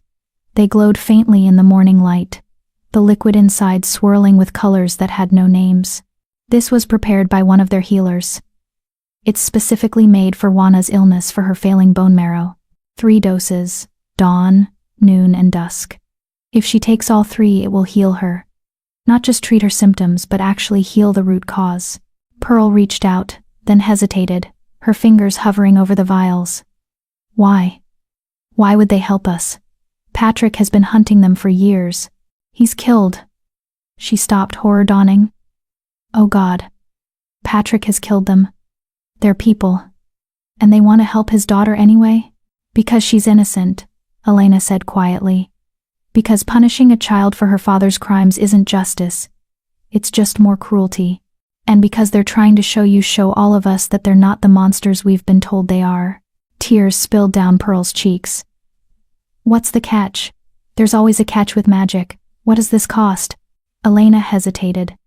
The healer told me there's a small binding. Juana will be connected to the forest, to the land here. She won't be able to leave for long periods without feeling weak. She'll need to come back, to spend time among the trees regularly. It's not a terrible price, but it's real. She'd be alive, Pearl whispered. She'd be alive, and just need to stay near home. That's nothing compared to losing her. She picked up one of the vials with shaking hands. You're sure this will work? This isn't some kind of trick to hurt us more? I swear on my grandmother's grave, Elena said intensely. This is real. This will work. But Pearl, Patrick can't know where it came from. Not yet. If he knows the wolves are involved. He'll destroy it, Pearl finished, her voice hardening. He'll destroy the medicine, and let Juana die, rather than accept help from monsters. I know my husband, Elena. I know what his pride and his hatred have cost us. She looked down at the vial in her hands, then toward the stairs where her daughter lay sleeping, maybe for one of the last times, if this medicine didn't work. Tell me exactly how to administer it, Pearl said, her voice steady despite the tears still streaming down her face. Tell me what to watch for, what might go wrong. Tell me everything. Elena spent the next hour explaining every detail Lena had provided. How to prepare Juana, what the medicine might taste like, potential side effects during the healing process. Pearl absorbed it all with fierce concentration, asking sharp questions that showed she was truly listening, truly understanding. The dawn dose needs to be taken in the next few minutes, Elena said, glancing at the lightening sky. Do you want me to help? Or should I leave and let you stay? Pearl interrupted. Please. If something goes wrong, if I need help, you know more about this than I do. They climbed the stairs together, Pearl clutching the first vial like it contained liquid hope, which Elena supposed it did. Juana's room was small and painted a cheerful yellow that contrasted sharply with the medical equipment clustered around her bed. The girl herself was tiny for 10 years old, her skin pale and papery, dark circles making her eyes look too large in her thin face. But when Pearl gently shook her awake, those eyes opened bright and alert, filled with the kind of spirit that illness hadn't managed to crush. Mama. Juana's voice was soft, tired. Is it time for medicine already? A different medicine, baby. Pearl sat on the edge of the bed, smoothing hair back from Juana's forehead. Miss Elena brought something special. Something that might make you better. Really better. Not just feel better for a little while.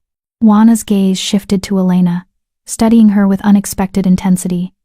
You're the lady with the different colored eyes. I've seen you in town. People say you're weird. I am weird.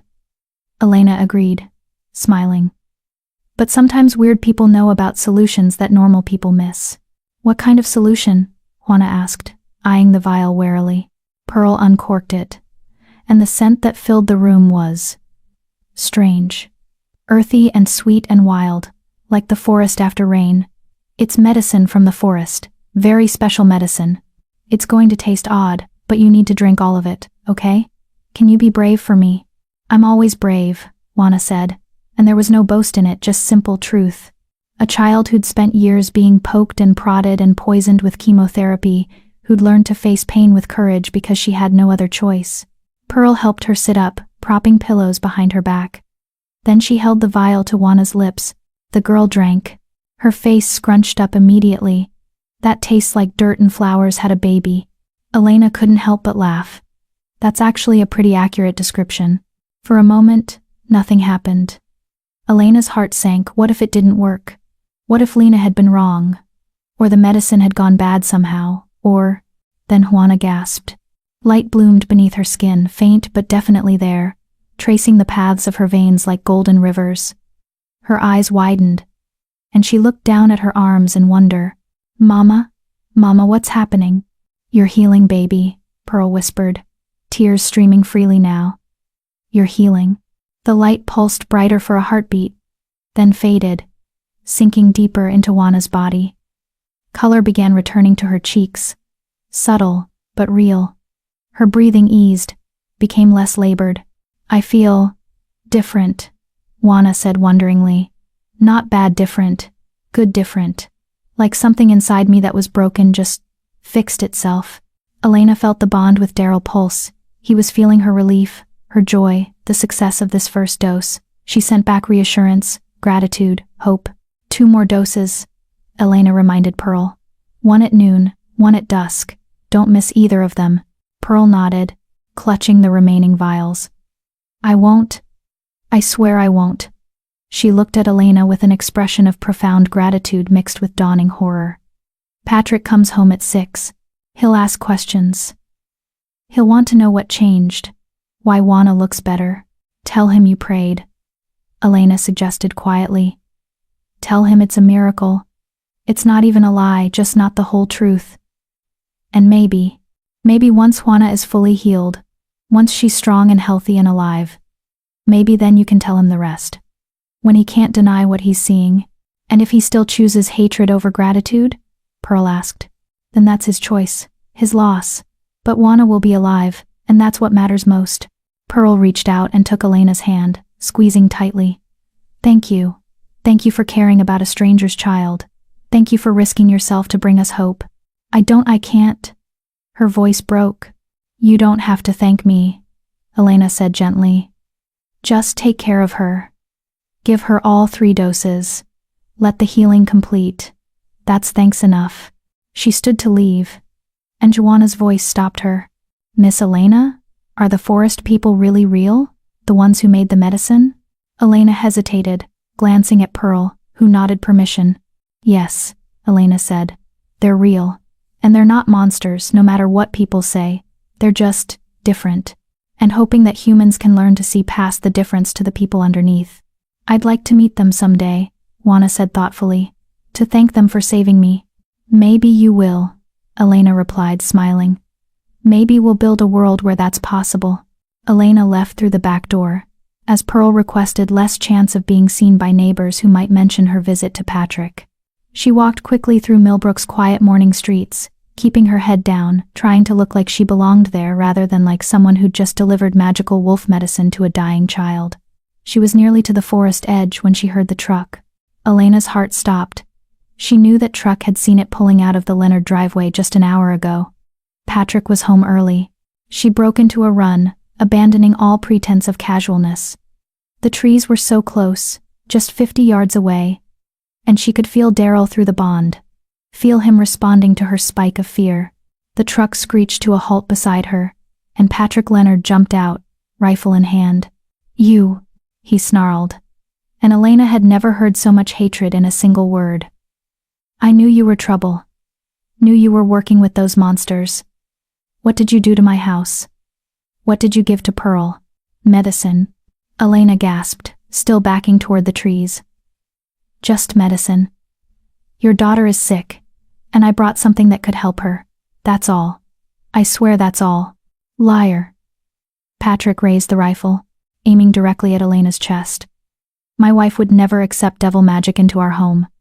Would never let you near Juana. You're lying. Or you've enchanted her, or your daughter is dying. Elena shouted, abandoning caution. She has months left, maybe weeks. And I brought medicine that could save her life. Real medicine. Patrick, not a curse, not a trick. Just a chance for Juana to live. Don't you want that? Not if it costs her soul. Patrick's finger tightened on the trigger.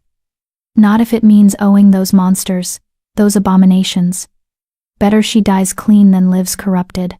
Elena stared at him, horror and rage warring in her chest.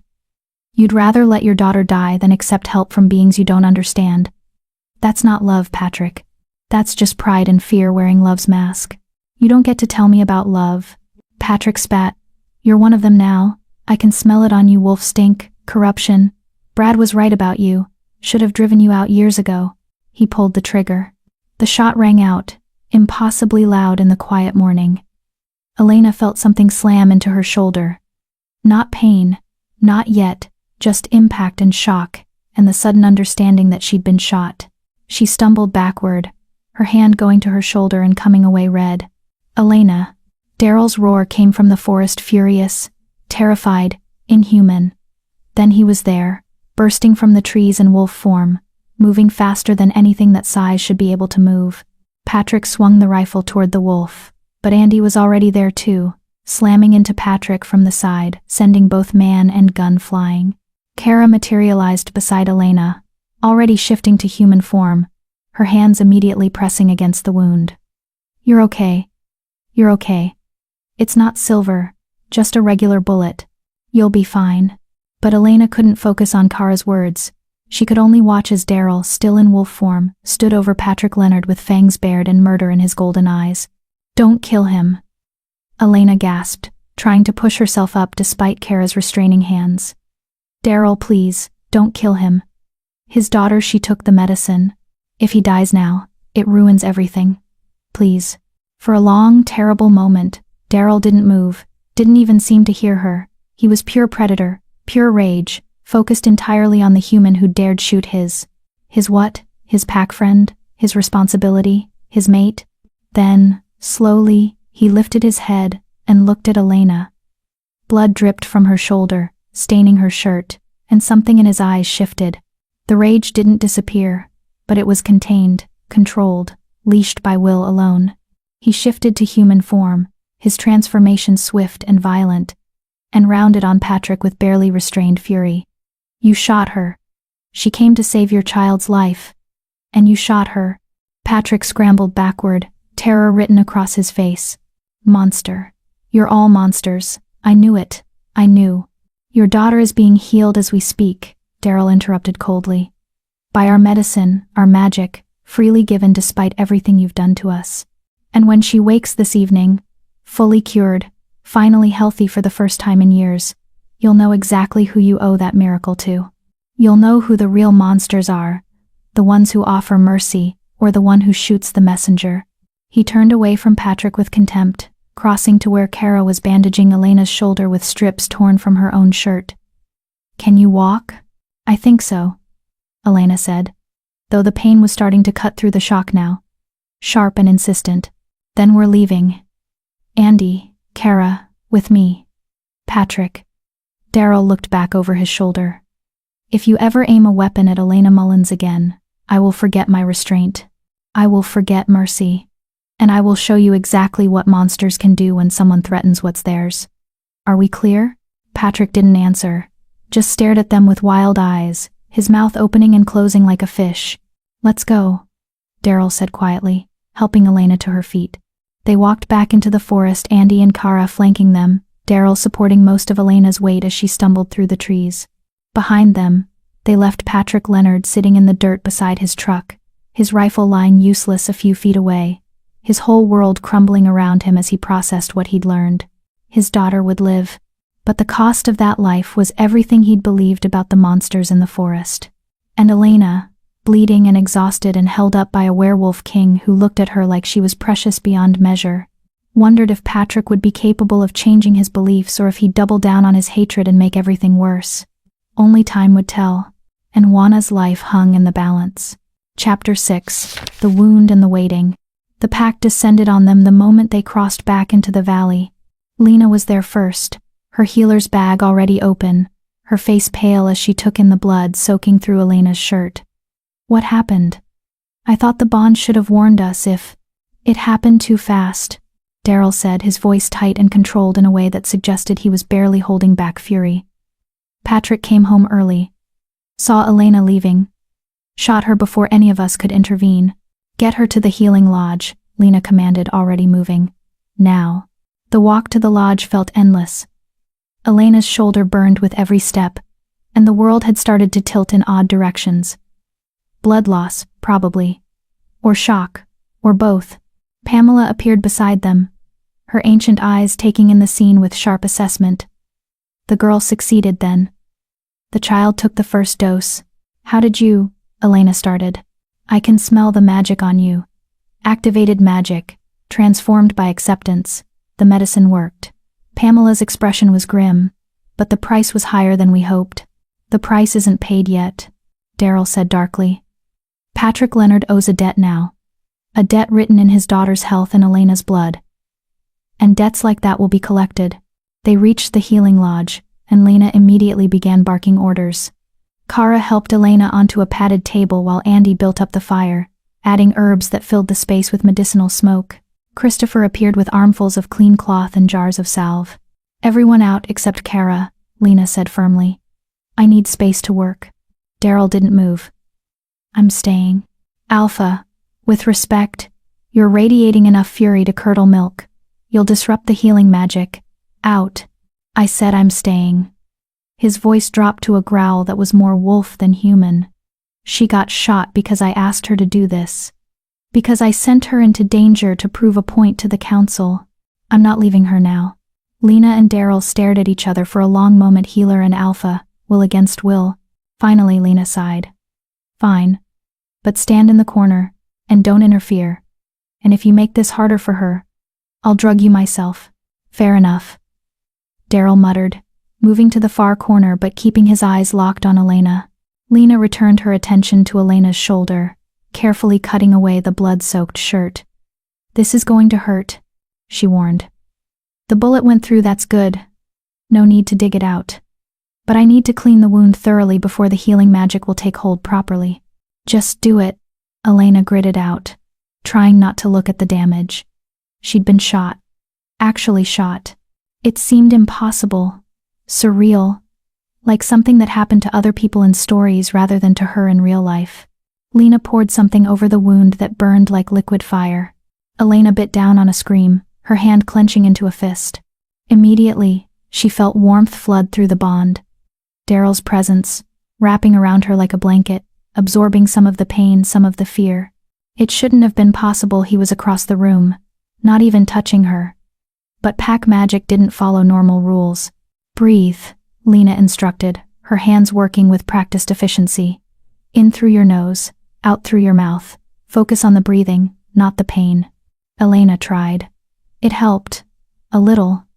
Between Lena's steady voice and Daryl's presence through the bond, she managed to stay conscious and relatively still while the healer worked. You're lucky, Lena said after what felt like hours but was probably only minutes. The bullet missed the bone, missed major blood vessels. You'll have a scar, but with pack healing magic accelerating your recovery, you'll be functional in a few days, fully healed in a week or two. Lucky, Elena repeated faintly. Sure. I feel incredibly lucky right now, Kara snorted from where she was organizing supplies. You survived being shot by a hunter and lived to complain about it. By pack standards, that's pretty damn lucky. Lena began applying a thick, honey-colored salve that immediately cooled the burning. This has healing herbs mixed with just a touch of pack magic. It'll help the wound close faster, prevent infection. She started wrapping clean bandages around Elena's shoulder and arm, immobilizing it. You need to rest. No strenuous activity for at least 3 days. I know you're connected to the pack bond now, and that accelerates healing. But you're still mostly human. Your body needs time to recover. 3 days, Elena said, her mind already spinning ahead to problems. But what about Juana? She needs the other 2 doses. If Pearl can't figure out how to administer them, if Patrick interferes, we'll handle it, Daryl said, finally moving from his corner to stand beside the table. His hand hovered over her uninjured shoulder, not quite touching but close enough that she could feel the heat of him. You've done your part, Elena. More than your part. Now it's our turn to ensure Juana receives her full treatment. How? Elena asked. Patrick knows about you now. He'll be watching, guarding his house. You can't just walk up to his door. No, Daryl agreed. But we can watch from a distance. Make sure Pearl administers the doses on time. And if Patrick tries to interfere, if he tries to destroy the medicine or hurt his wife or child, then we intervene. Forcefully, if necessary. The cold determination in his voice made Elena shiver. This was the Alpha King, she realized. This was the wolf who led a pack through centuries of persecution, who made hard choices to protect his people. He could be gentle with her, could show mercy and restraint. But he was also capable of terrible violence when circumstances demanded it. I don't want anyone else getting hurt, Elena said quietly. Not Pearl, not Juana, not Patrick despite being an idiot with a gun, and not any of you, Please tell me you won't start a war over this. Patrick started this, Kara said sharply. He shot you. He tried to murder someone who was helping his daughter. If there's a war, the blame lies with him, Kara, Daryl said warningly. The silver-haired warrior subsided, but her ice-chip eyes remained hard. I'm just saying what everyone's thinking. The hunters have been escalating for months. This was bound to happen eventually. And now that it has, Daryl interrupted firmly. We respond with measured force. We protect Elena's investment in Juana's healing. We ensure the child receives all 3 doses.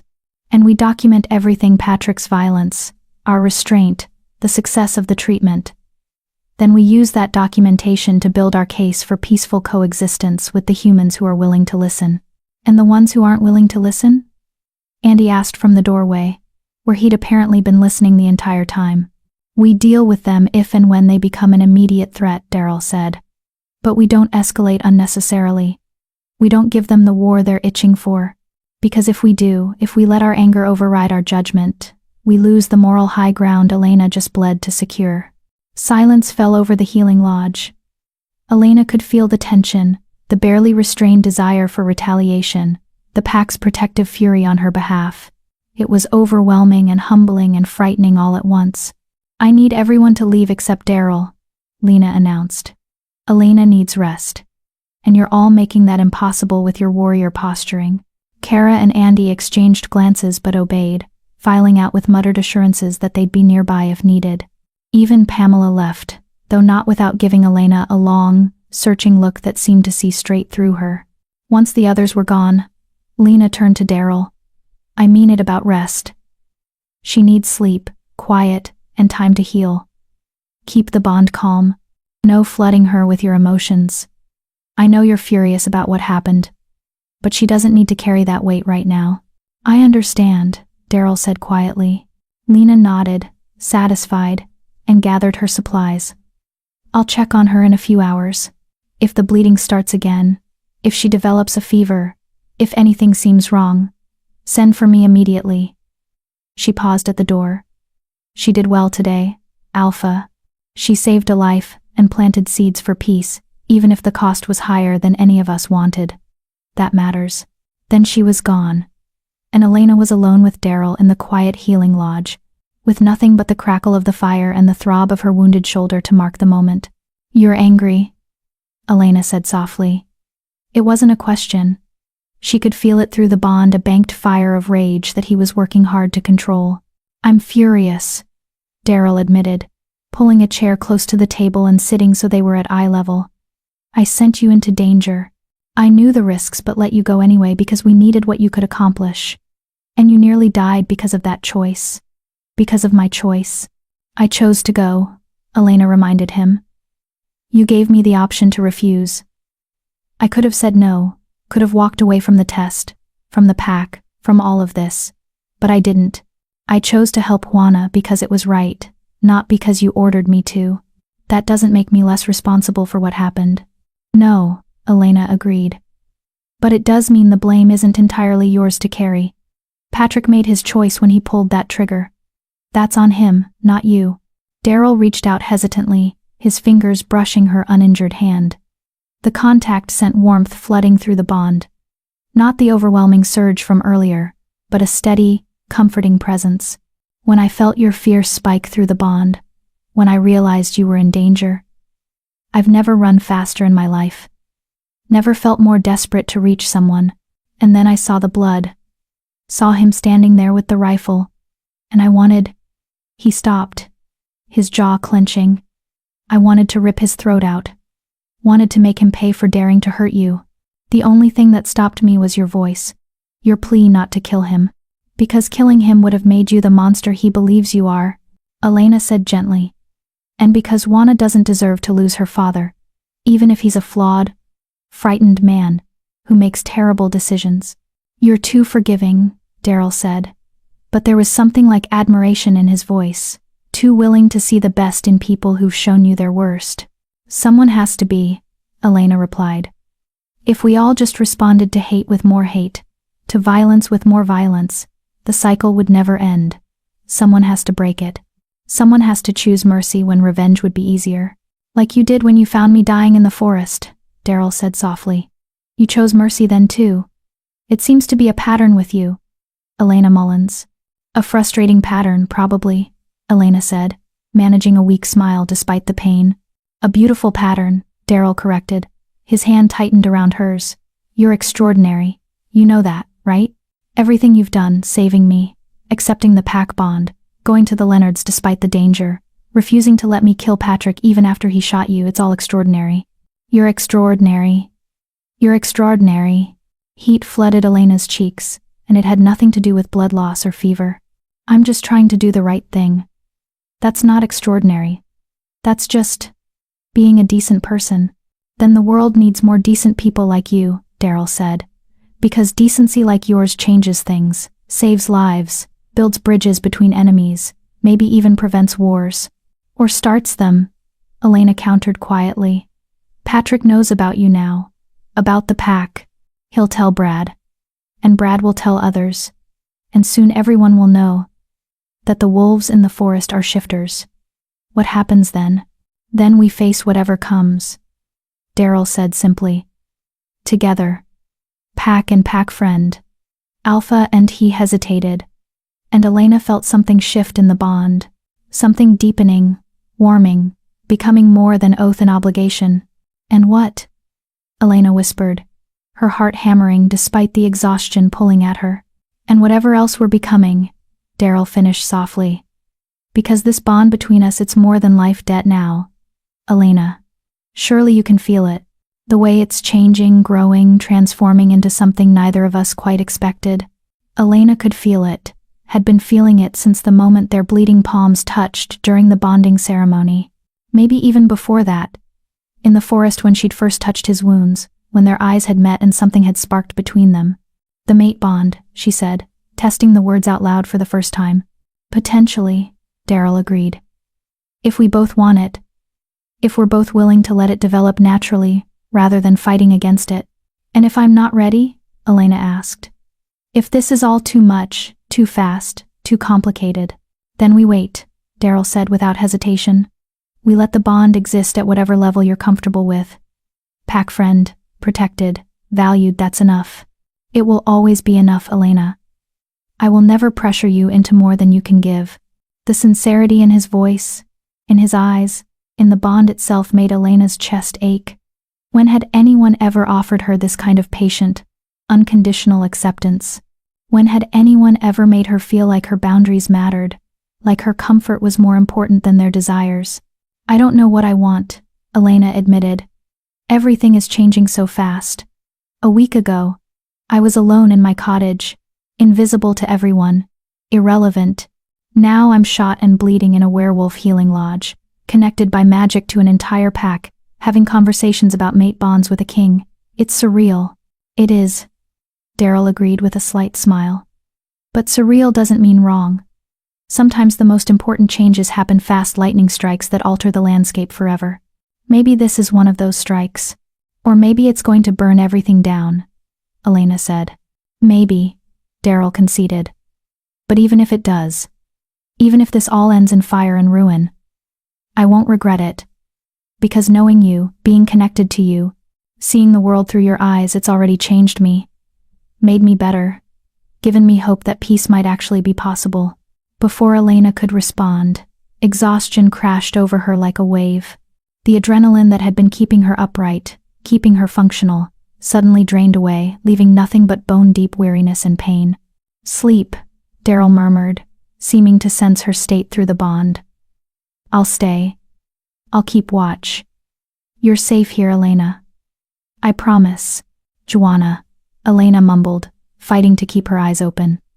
Make sure she gets the noon dose. Make sure Pearl.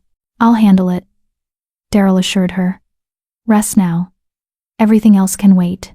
Elena wanted to argue, wanted to plan and strategize and solve all the problems lining up like dominoes waiting to fall. But her body had other ideas. Her eyes slipped closed, and darkness pulled her down into sleep. The last thing she felt before unconsciousness claimed her was Daryl's hand wrapped around hers, warm and solid and safe, and through the bond a wordless promise. I've got you. You're not alone. Not anymore. Elena dreamed of wolves. They ran through endless forests under moonlight, their howls rising like songs that spoke of belonging and pack and home.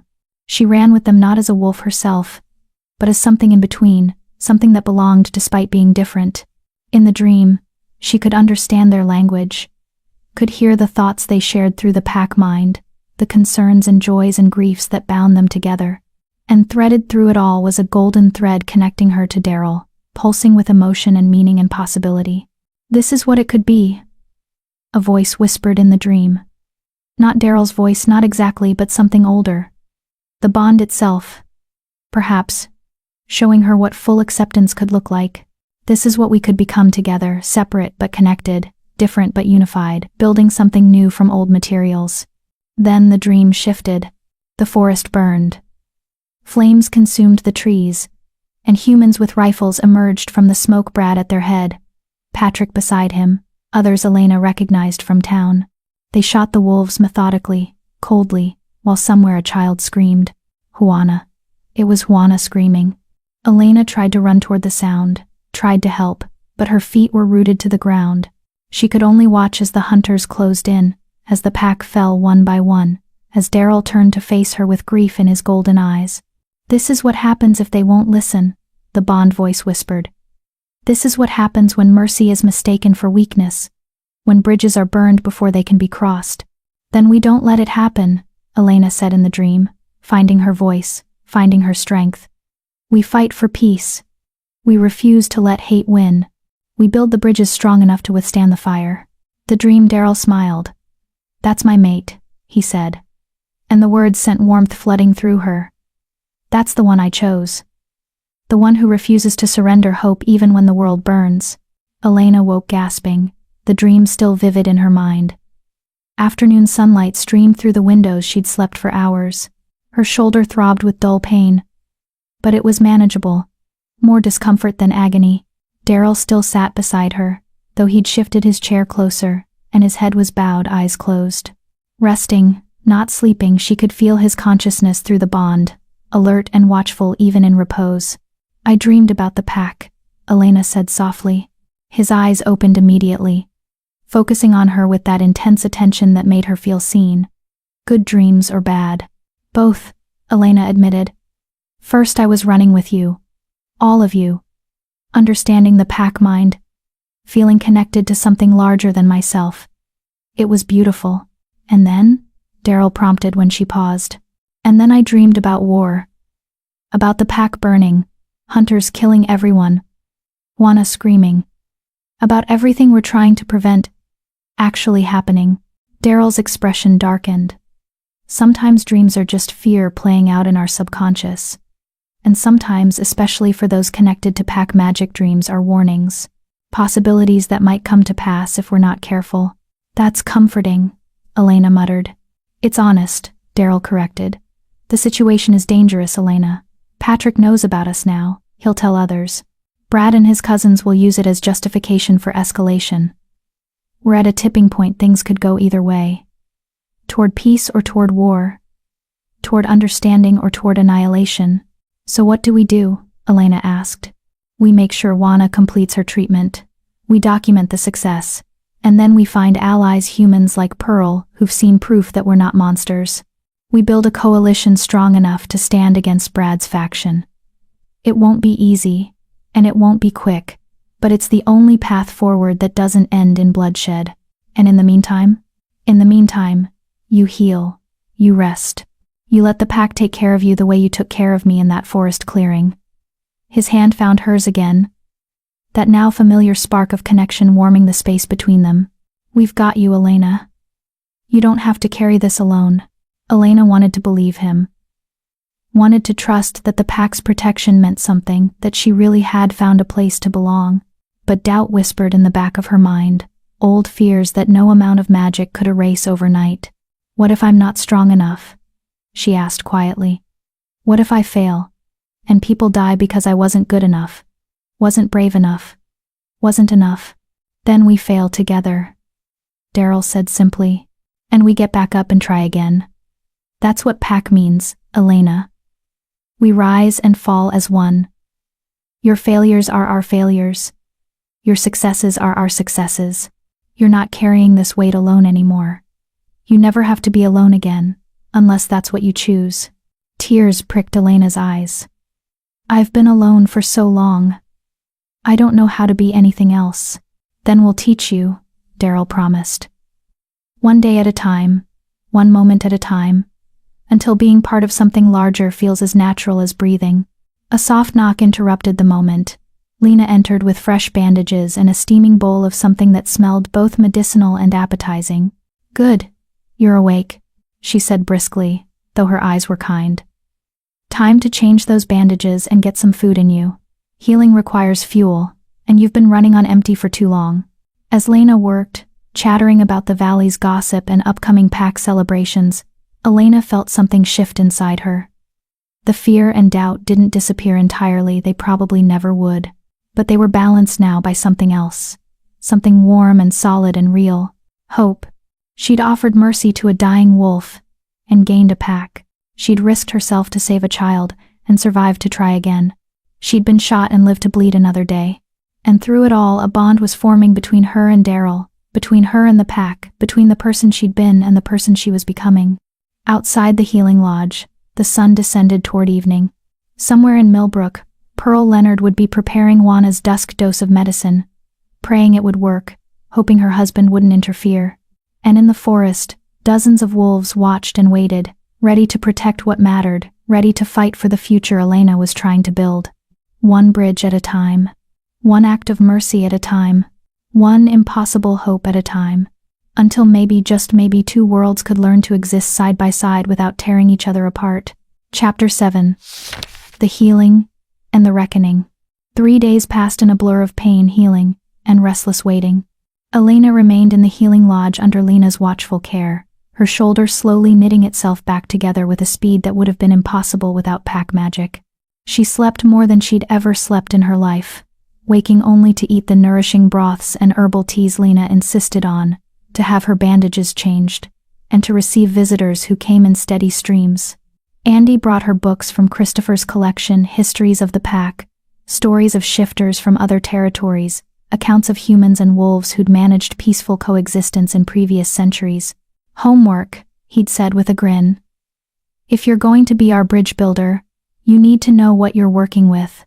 Kara came once, standing awkwardly in the doorway before finally entering and depositing a knife on the table beside Elena's bed. Better than the one I gave you before, she'd said gruffly. And lessons, once you're healed, you need to know how to defend yourself properly. Even Pamela visited, though she mostly sat in silence, watching Elena with those ancient eyes that seemed to see past flesh and bone to something deeper. You're changing, she'd said finally, before leaving. Growing into what you were always meant to be. Don't fight it, the transformation is necessary. But Daryl came every day. Multiple times a day. As if he couldn't stay away. He brought reports from the scouts watching the Leonard house, updates on Juana's condition which was improving dramatically, and his own steady, comforting presence through the bond. Pearl administered the noon dose without incident. He'd told her on day 1. Patrick was at work. Juana's color is better, her energy higher. Lena says if the pattern continues, the dusk dose should complete the healing. And Patrick? Elena had asked. What did he do when he came home? Daryl's expression had darkened. He raged. Broke things. Demanded to know where the medicine came from. What Pearl had done. But when he saw Juana sitting up in bed, laughing for the first time in months, he went silent. Sometimes reality is louder than any argument. Day 2 brought more encouraging news. Juana took the final dose at dusk yesterday, Daryl reported, settling into his usual chair beside her bed. Pearl said she glowed like a lantern magic, completing its work, sealing the healing. This morning, Juana woke up hungry, demanded breakfast, and asked when she could go outside and play. The doctors would call it a miracle. And Patrick? Elena asked, though she wasn't sure she wanted to know. Confused. Conflicted. He's not stupid, he knows this wasn't coincidence or divine intervention. He knows it came from us. But accepting that means accepting that everything he's believed about wolves, about monsters, about the forest, all of it is wrong. That's not an easy thing for a man like Patrick Leonard. Day 3 brought the first real complication. Elena had just finished a lunch of vegetable stew when Christopher burst into the healing lodge, his usually calm expression tight with urgency. "We have a problem. Brad Ritter and his cousins are organizing a hunting party. 20 men, all armed, planning to enter the forest tomorrow at dawn. They're calling it a defensive operation to eliminate the wolf threat before it can attack the town." Elena's blood went cold. "Because of me. Because Patrick told them what happened." "Probably," Christopher agreed. "Though Brad's been looking for an excuse to escalate for months. You just gave him a convenient narrative. Wolves are getting bold, attacking humans near the forest edge, using witchcraft to corrupt good Christian families. It's fear-mongering. But it's effective. We need to evacuate," Kara said from the doorway, where she'd apparently been listening. "Get the children and elders to the deep caves. Prepare the warriors for defense. If Brad brings 20 armed hunters into our territory, it's war." "No," Daryl said sharply. "That's exactly what he wants, an excuse to claim we're violent, dangerous, deserving of extermination. We defend if attacked, yes. But we don't prepare for war. We prepare for something else." "What else is there?" Kara demanded. "Witnesses," Elena said suddenly, the idea crystallizing even as she spoke. "We need witnesses. Humans who can testify that you're not monsters, that you're people deserving of protection. If Brad comes into the forest looking for violence and instead finds, what? A community? Families? People who don't match his narrative? You want us to just sit there and let him parade through our home?" Kara's voice was incredulous. "Let him see our children, our elders, our most vulnerable. I want you to show him the truth," Elena countered. "Show him that you're not some mindless beasts hiding in caves. Show him that you have a civilization, a culture, lives worth protecting. Make it impossible for him to dehumanize you. And if he shoots first and asks questions, never," Andy pointed out. "If he sees wolves and immediately opens fire, then we need him to see humans first," Elena said. "Not wolves. People in human form, living human lives, doing human things. Make him confront the reality that you're both wolf and human, neither fully one nor the other." Daryl was quiet for a long moment, his expression thoughtful. Through the bond, Elena could feel him turning over the idea, examining it from all angles, weighing risks against potential gains. "It's dangerous," he said finally. "If this goes wrong, we're exposing our most vulnerable to hostile humans armed with silver weapons." "If we don't try," Elena replied, "Brad gets his war. He attacks, you defend, people die on both sides, and the cycle of violence continues for another generation. This is our chance to break it, to show at least some of the humans that coexistence is possible." "She's right," Christopher said quietly. "I've studied the histories. Every successful peace between humans and shifters started with one side refusing to meet violence, with one side insisting on being seen rather than feared. It's risky, but it's also the only path that leads anywhere but mutual destruction." Pamela materialized in the doorway, as if summoned by the conversation. "The girl speaks wisdom beyond her years," the old woman said. "This is the test, Alpha. Not of strength or fighting prowess, we've proven that 100 times. This is a test of whether we can be brave enough to be vulnerable, to trust that some humans, when confronted with truth, will choose understanding over hate." Daryl's jaw clenched. Elena could feel his struggle through the bond, every protective instinct, screaming to hide the pack, to defend with tooth and claw, to meet aggression with overwhelming force. But layered beneath that was something else, hope. Fragile and tentative, but real.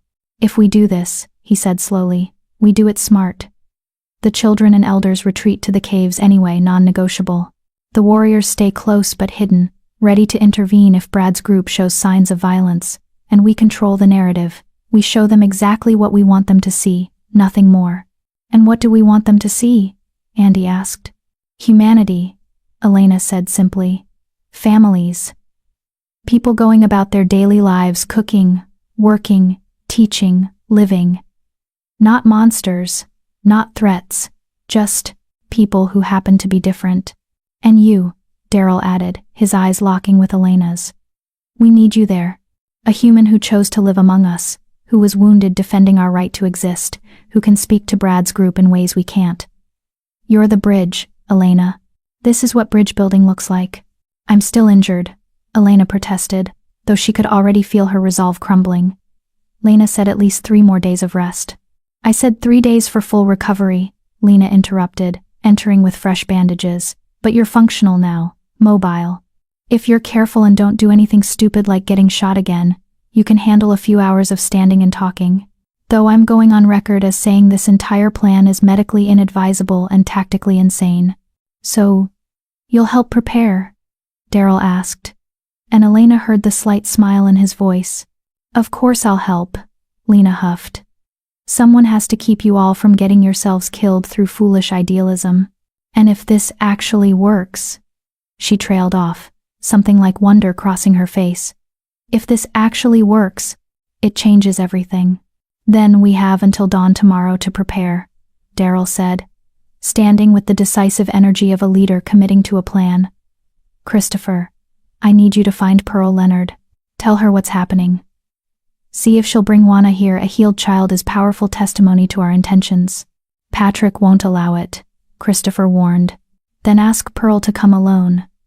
One mother standing up for the beings who saved her daughter's life would be powerful enough. Daryl turned to Kara. Evacuate the vulnerable to the deep caves, but make it look natural, not like we're fleeing. Morning hunting trip, foraging expedition, whatever story makes sense. I don't want Brad to arrive and think we're hiding in fear. And the warriors? Kara asked. Positioned throughout the valley, but in human form and doing ordinary tasks. Weapons close but not visible. We're a community going about our business, not an army preparing for battle. Can you make that happen? Kara's expression suggested she hated every word of this plan, but she nodded. It goes against every tactical instinct I have, but yes, I can make it happen. Andy, work with Lena to prepare the valley. Make it look welcoming. Lived in. Human enough that Brad's group can relate, but distinct enough that they understand we're different, not better, not worse, just different. Andy saluted mockingly. One welcoming yet distinctly otherworldly community, coming right up. Everyone dispersed to their tasks, leaving Elena alone with Daryl and the weight of what they were attempting. She could feel his anxiety through the bond, tight and controlled, but definitely there. This could go very wrong, she said quietly. It could, Daryl agreed, moving to sit beside her bed again. Brad could ignore everything we show him and attack anyway. His men could panic at the sight of shifting and start shooting. One wrong move from either side could trigger exactly the violence we're trying to prevent. So why are we doing it? Because you're right. Because someone has to take the first step toward peace, and it might as well be us. And because, he reached out, taking her hand carefully, I've spent decades leading this pack through survival, through endurance, through just barely hanging on while the world tried to wipe us out. But survival isn't living, Elena. It's just not dying. And I want more than that for my people. For our people. I want a future where we don't have to hide, where pack children can grow up without fear, where bridges actually get built instead of burned. That's a beautiful dream, Elena said softly. It's your dream, Daryl corrected. You're the one who showed it to me, who made me believe it might actually be possible. So if this is foolish idealism, at least we're being foolish together. Elena squeezed his hand, ignoring the twinge in her injured shoulder. Together sounds good. They sat in comfortable silence for a moment. The bond humming between them no longer just obligation or magic, but something warm and chosen and real. Daryl? Elena asked hesitantly. What you said in the dream about me being your mate, did you mean it? Or was that just dream logic? He went very still. What dream? I had a dream while I was healing. About running with the pack. About being connected to everyone. And you were there, and you called me. She stopped, suddenly embarrassed. Never mind. It was just a dream. The pack mind sometimes manifests in dreams, Daryl said carefully. Especially for those newly bonded. What we think and feel can bleed through, become part of each other's subconscious. So, if Dreamy said something. He trailed off, looking almost uncertain for the first time since Elena had met him. What exactly did I say? You called me your mate, Elena admitted, heat flooding her cheeks. You said, that's the one I chose. And it felt right. In the dream. But I don't know if that was just my subconscious creating what I wanted to hear, or if it was actually you, somehow, reaching through the bond. Both, probably, Daryl said softly. Because I do think of you that way, Elena. Have since the moment I understood what you'd done for me, what you risked, what you chose. The mate bond is forming whether we're ready for it or not. The only question is whether we're going to fight it or let it develop naturally. And which do you want? Elena asked. I want you to choose freely, Daryl said. No pressure, no obligation beyond what you've already accepted with the pack bond. If you want to let this deepen into a mate bond, if you want to be tied to me that permanently, that completely, I would be honored, grateful, more than you can possibly know. But if you're not ready, if you need time or space or distance, I don't want distance, Elena interrupted. I think I want to see where this goes. To let the bond deepen if it's going to deepen. To stop fighting what's happening between us, and just let it be. The relief and joy that flooded through the bond from Daryl's side was overwhelming, pure and unguarded, and so intense that Elena gasped. Sorry, he said immediately, reining in his emotions. I'm still learning to control what I send through. That was honest. Elena finished, smiling despite everything. That was honest, and I liked it. I liked knowing exactly what you're feeling, instead of having to guess or worry that I'm misreading signals. Then you should know, Daryl said, leaning closer, his voice dropping to something intimate and intense.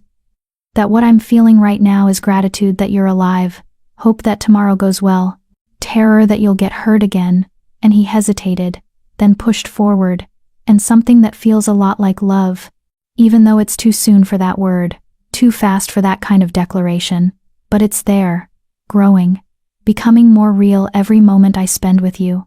Elena's breath caught. No one had ever said anything like that to her. No one had ever looked at her the way Daryl was looking at her now, like she was precious and powerful and exactly what he'd been waiting for. I don't know if what I feel is love yet, Elena said honestly. But it's something. Something strong and real and frightening in the best way. And I want to find out what it becomes. If we're both brave enough to let it, then we'll be brave, Daryl promised. Together. Through whatever comes tomorrow. And all the tomorrows after. He leaned in slowly, giving Elena every opportunity to pull away. But she didn't. She met him halfway, and when their lips touched, the bond sang. It wasn't Elena's first kiss. There'd been an awkward encounter with a boy from town when she was 16, clumsy and forgettable. But this was different. This was connection, and belonging and possibility all wrapped in the simple press of mouth against mouth. Magic sparked where they touched, literal sparks, visible even through Elena's closed eyes. The bond deepened, strengthened, became something that would take deliberate effort to break rather than something that could fade through neglect. When they finally pulled apart, both were breathing hard, and Elena could feel Daryl's heart racing through the bond as fast as her own. Well, Elena managed. That was significant, Daryl finished, his eyes glowing faintly gold. That was the bond accepting our choice, acknowledging what's forming between us. We're not fully mated yet. That requires a formal ceremony, vows, the pack's witness, but we're committed now, connected in ways that can't easily be undone. Do you regret it? Elena asked, suddenly uncertain. Not even slightly, Daryl said immediately. Do you? No, Elena whispered. No, I don't regret it at all. They sat together in the quiet healing lodge, hands linked, bond humming between them, both acutely aware that tomorrow could change everything for better or for catastrophically worse. But at least they'd face it together. At least neither of them would be alone. Dawn broke over the valley with deceptive peace. Elena stood in the central clearing, her injured shoulder bound tightly beneath her shirt, Kara's knife hidden in her boot, watching as the pack transformed the space into something simultaneously ordinary and extraordinary. Cooking fires had been built, with wolves in human form preparing breakfast, nothing elaborate, just simple food that showed they ate, lived, existed as a community. Children who'd been deemed old enough to stay played near the river, under watchful adult supervision, their laughter carrying across the valley. Adults worked at various tasks, repairing tools, tending the small gardens, weaving baskets from river reeds. It looked domestic, normal, utterly non-threatening. and positioned throughout the valley, invisible to untrained eyes, were warriors ready to defend if Brad's hunting party attacked. "Pearl's here," Christopher announced, appearing beside Elena. "She came alone. Patrick doesn't know he left for work early, probably to avoid dealing with the cognitive dissonance of his daughter's miraculous healing." "And Juana?" Elena asked. "Home with a neighbor. Pearl didn't want to risk bringing her into potential danger, but she's willing to testify about what we did, how we saved her daughter when human medicine had given up." "Where is she?" "With Daryl, near the lodge. He's explaining what's about to happen, making sure she understands the risks of being here." Elena nodded, her stomach churning with anxiety. Through the bond, she could feel Daryl's careful control. He was projecting calm for the pack's sake, but underneath was the same fear Elena felt. This could go so wrong in so many ways. "Scouts report Brad's group entering the forest," Kara announced, materializing from the tree line. 23 men, all armed. Brad's leading. Patrick is with them, along with the usual suspects from the hunting families. "They're making no effort at stealth. They want us to know they're coming." "Good," Daryl said, joining them with Pearl at his side. The woman looked terrified but determined, her hands clenched into fists. "Let them come loud.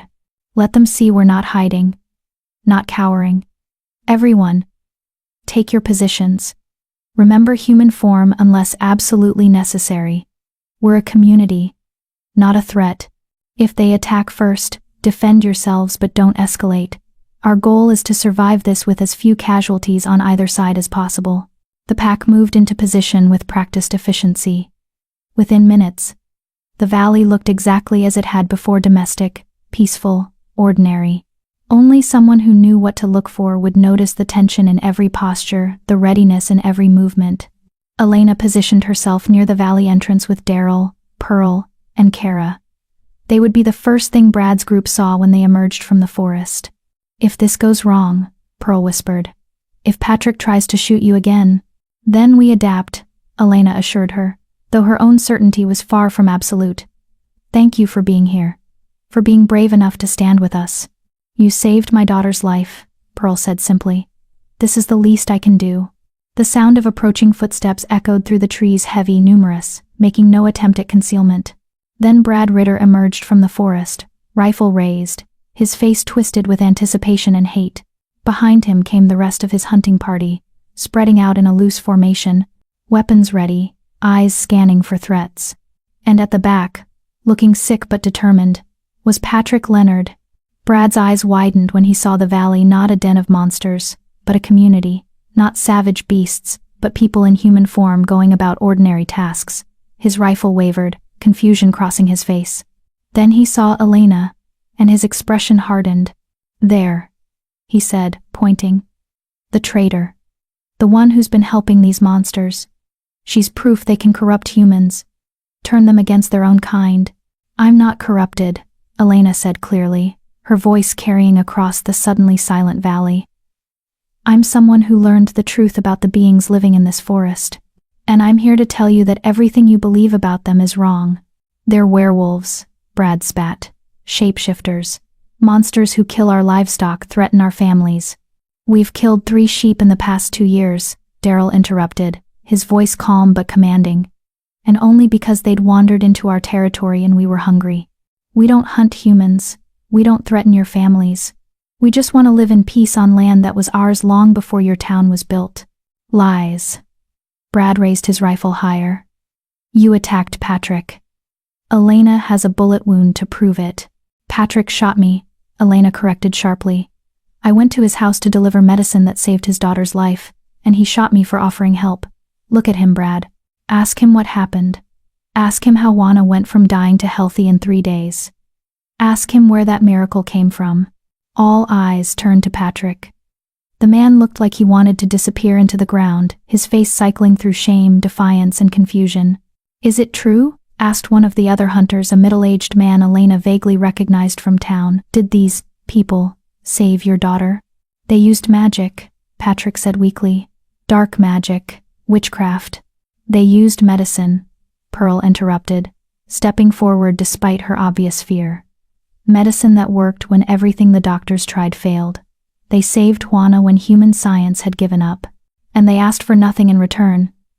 No payment, no favors, no debt. They just helped. Because helping was right. Pearl, what are you doing here? Patrick's voice was strained. You shouldn't be. This isn't safe. I'm here because someone needs to tell the truth, Pearl said firmly. Someone needs to stand up and say that we were wrong about these people. That they're not monsters. That they deserve the same chance at life and safety that we want for ourselves. They're not people, Brad shouted. They're animals that can wear human skin. That's not the same thing. Then what am I? Daryl asked quietly, shifting. One moment, a man. The next, a massive wolf with golden eyes that held undeniable intelligence, undeniable humanity. Several hunters gasped, rifles jerking up. Hold your fire. Elena stepped between Daryl and the hunters, her heart hammering but her voice steady. Look at him. Really look. He's both wolf and man. Neither fully one nor the other. Does that make him less deserving of life? Less worthy of peace? Or does it just make him different from you? Daryl shifted back, standing naked and unashamed in the morning light, every scar from his encounter with Patrick's silver bullets visible. We are born this way, he said. We didn't choose to be shifters any more than you chose to be human. We just are. And all we want is the same thing anyone wants: a safe place to raise our children. Enough food to eat. And the freedom to exist without fear of being hunted and killed for being different. It's not natural, one of Brad's cousins muttered, but his rifle had lowered slightly. Neither is flying in airplanes or talking on telephones or half the things humans do every day. Andy called from where he stood near one of the cooking fires. Nature changes, evolves, becomes more complex. We're just one branch of that complexity. Brad's face was red with fury. This is a trick, some kind of deception to make us lower our guard so they can attack. If we wanted to attack, Kara interrupted coldly, you'd already be dead. You came into our territory with weapons and hostile intent. We could have killed you the moment you entered the forest. Instead, we invited you to see the truth, to understand what you're actually threatening with your hatred and fear. Show them, Pamela said, emerging from the lodge with several children clinging to her skirts, young ones, some in human form, some in wolf form, all looking up at the hunters with wide, fearful eyes. Show them what you're really fighting for, Brad Ritter. Are you brave enough to look these children in the eyes and explain why they deserve to die for being born different? The children stared at the hunting party with expressions of pure innocence, no aggression, no threat, just children being children. One of them, a little girl with dark curls who couldn't have been more than 5, waved shyly at the hunters. Several men lowered their rifles entirely. One, a younger hunter Elena didn't recognize, looked actively sick. This isn't, they said. The young hunter stammered. Brad, you said they were monsters. These are just kids. They'll grow into monsters, Brad insisted. But his voice had lost its certainty. They'll become threats eventually. And you'll become what? Elena challenged. You'll become a child killer? A murderer of innocents who've done nothing wrong except exist? Is that really who you want to be? Silence stretched across the valley, tense and fragile. This was the moment, Elena realized, the pivot point where everything could tilt toward peace or disaster. Patrick Leonard broke it. I can't do this, he said, lowering his rifle completely. I can't. Juana is alive because of them. She's healthy and happy and asking when she can go play in the forest.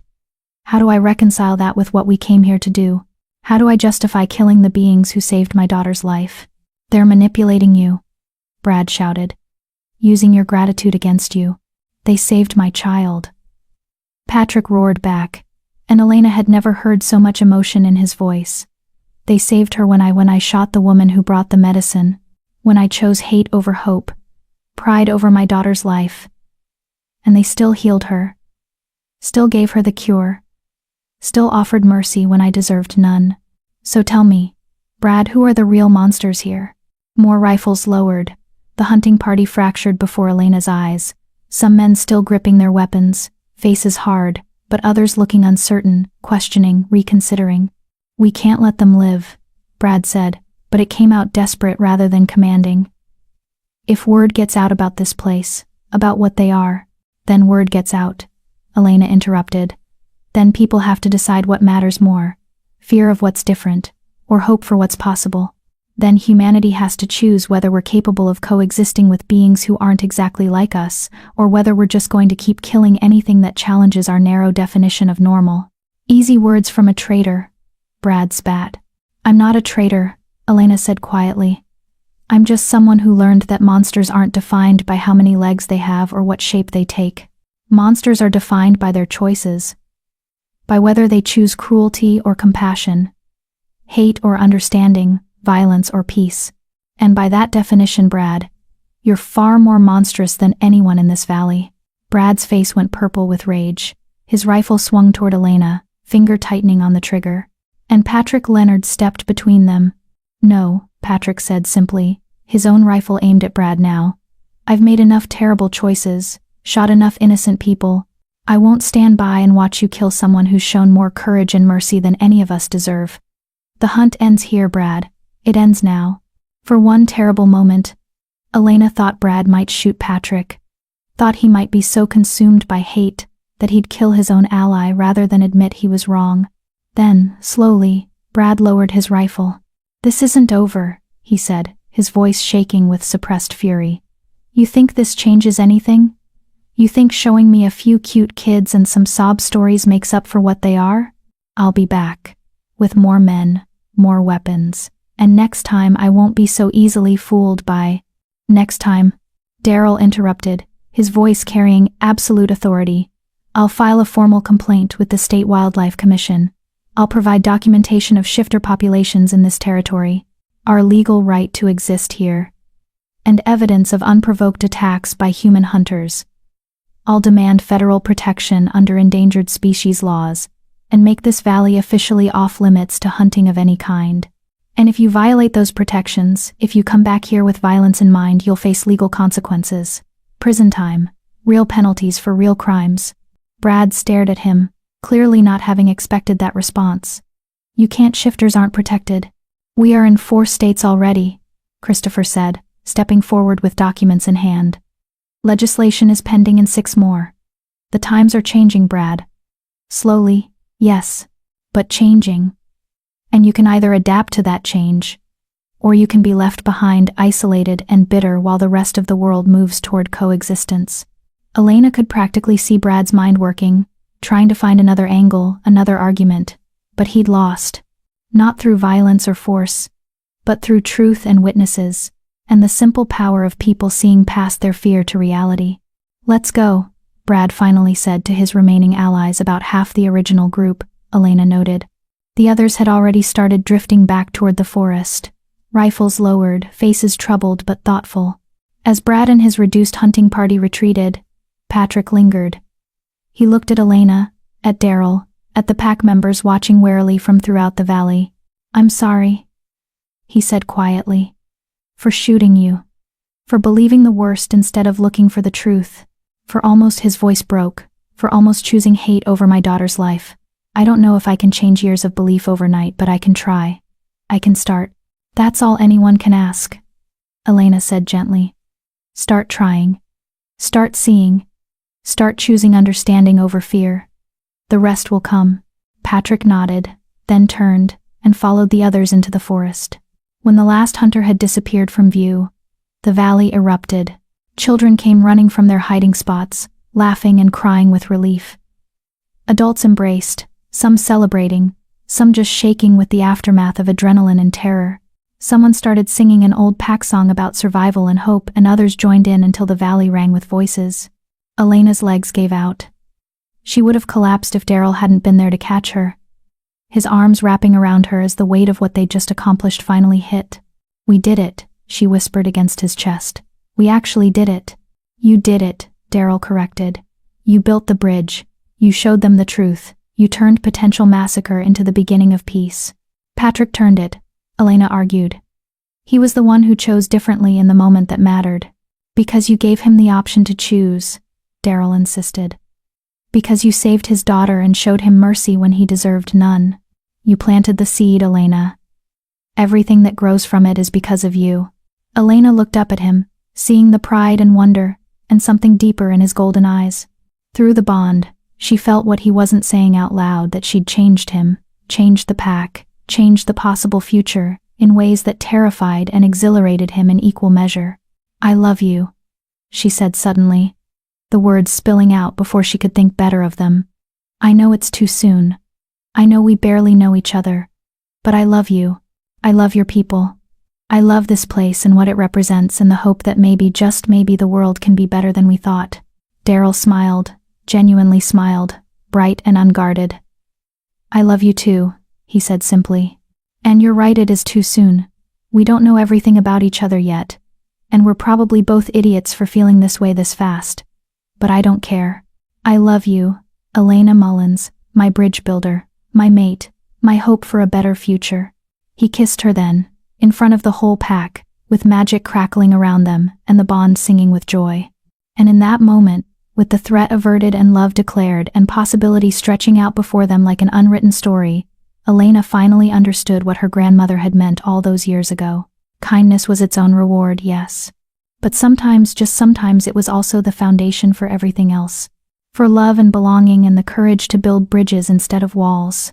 For choosing hope when fear would be easier. For believing that even the most broken world could be healed, one impossible mercy at a time. Chapter 8. The Cost of Peace. 3 weeks.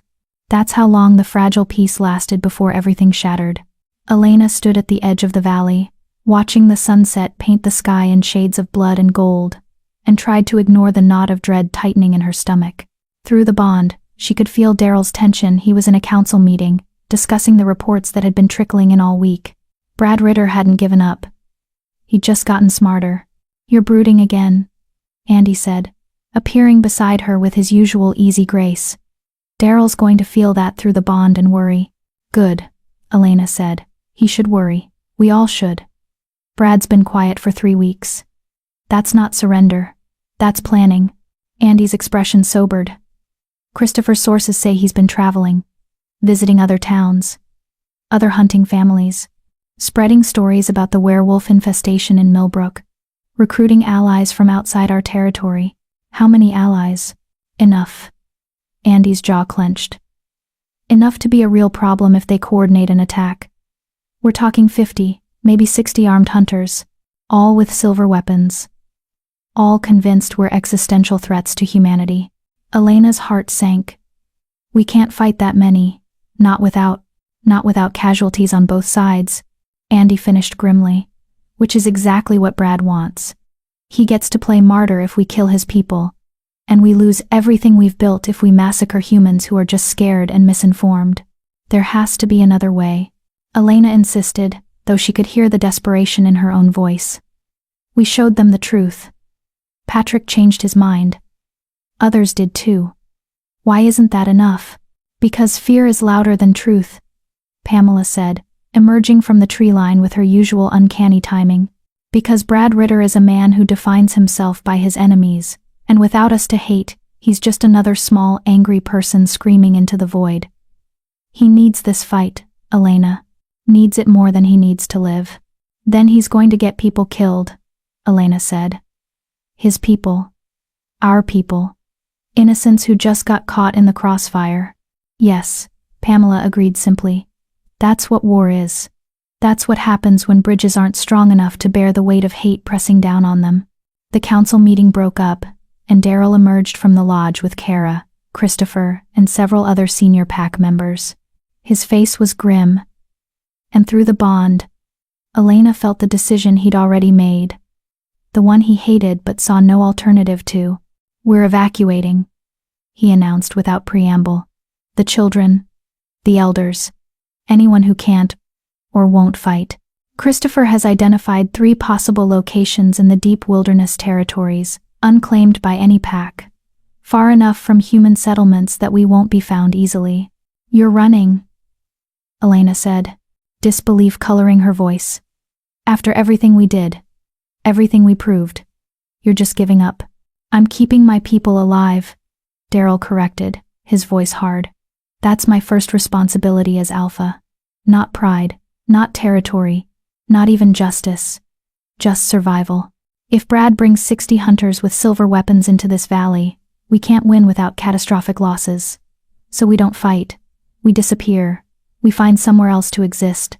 And let him win? Elena demanded. Let him drive you from your home, from land that's been yours for centuries? Let him tell everyone that he successfully cleansed the forest of monsters. Better that than watching my people die, Daryl said quietly, but Elena heard the pain underneath. This was killing him, every word, every decision, every compromise, with the reality that sometimes courage wasn't enough. There's another option, Elena said suddenly, the idea crystallizing even as terror flooded through her. Let me go back. Every wolf in the clearing went still. Absolutely not, Daryl said, his voice dropping to a growl. Elena, no. Hear me out. Elena interrupted, her words coming faster now. Brad's whole narrative depends on painting you as irredeemable monsters. But what if I go back to Millbrook, hold a town meeting, tell everyone what I've seen here? Tell them about the children, the families, the community you've built. Tell them about Juana's healing and Patrick's change of heart. Give people a chance to choose understanding over Brad's fear-mongering. They'll call you corrupted, Kara said flatly. They'll say you've been enchanted, turned into a thrall, brainwashed by wolf magic. Brad will use you as proof that we're dangerous. Maybe, Elena agreed. Or maybe enough people will listen. Maybe enough people are tired of Brad's crusade. Tired of living in fear. Ready for a different story. We won't know unless we try. And if it goes wrong? Daryl asked, moving closer, his hands cupping her face with desperate gentleness.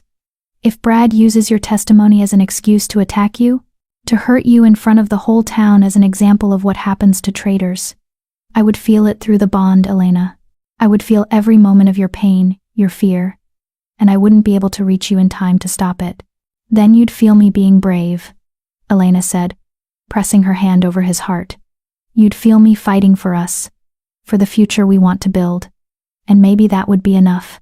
Maybe my courage could inspire others to find theirs. Or you'd die, Daryl said bluntly, and I'd have to live with knowing I let you walk into danger I could have prevented. You can't prevent everything, Elena said gently. You can't protect everyone all the time, Daryl. Sometimes the cost of peace is risk. Sometimes the price of change is vulnerability, and I'm willing to pay that price if it means your people don't have to abandon their home. Through the bond, she felt his anguish, the Alpha's impossible choice between protecting one person he loved and protecting hundreds who depended on him. She felt his fury at being put in this position, his grief at what might happen, his desperate desire to find any solution that didn't require sacrifice. I'll go with her, Pearl said. Everyone turned to find Pearl Leonard standing at the valley entrance, Juana holding her hand. Behind them stood Patrick, looking uncomfortable but determined. We came to warn you, Pearl continued. Patrick heard Brad's plans. He's calling a town meeting tomorrow night, planning to present evidence of the wolf threat, demand action from the mayor and sheriff. But if Elena speaks first, if we testify about what really happened with Juana, she looked at her daughter, who smiled up at her mother with absolute trust. If we show them that the wolves are healers, not monsters, maybe we can turn the tide. Patrick, Elena asked carefully, you'd stand with us publicly, against Brad? Patrick looked physically ill, but he nodded. I've spent 3 weeks watching my daughter laugh and play and live because of you. Because of them. I won't stand by and let Brad destroy that. Even if it costs me friends, reputation, everything.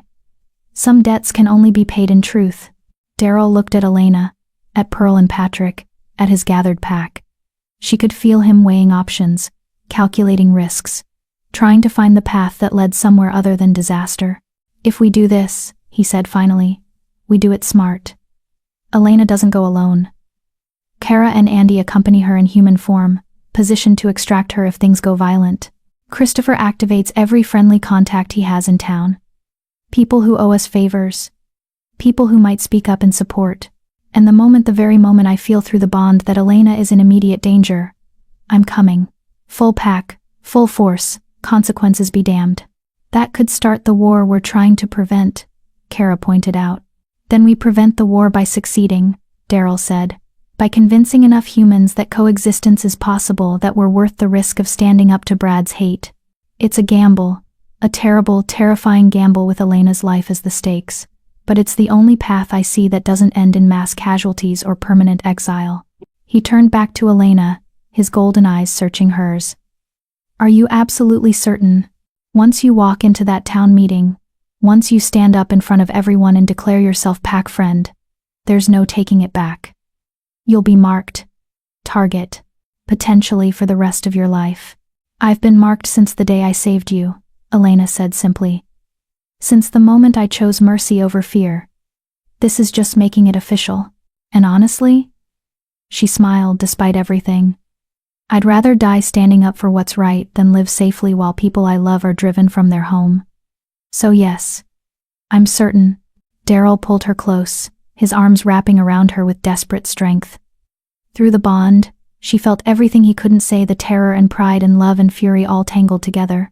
If anything happens to you, he whispered against her hair. If Brad or anyone else hurts you, there won't be peace anymore. Elena. There will only be vengeance. And I won't stop until everyone responsible pays. Then I guess I'd better make sure nothing happens to me, Elena said, trying to inject lightness into her voice despite the fear churning in her stomach. Tomorrow night. A town meeting. Her chance to speak truth to fear, to build bridges strong enough to withstand the weight of Brad's hatred. Her chance to save the pack she'd come to love. Or her chance to die trying. The sun finished setting, plunging the valley into twilight.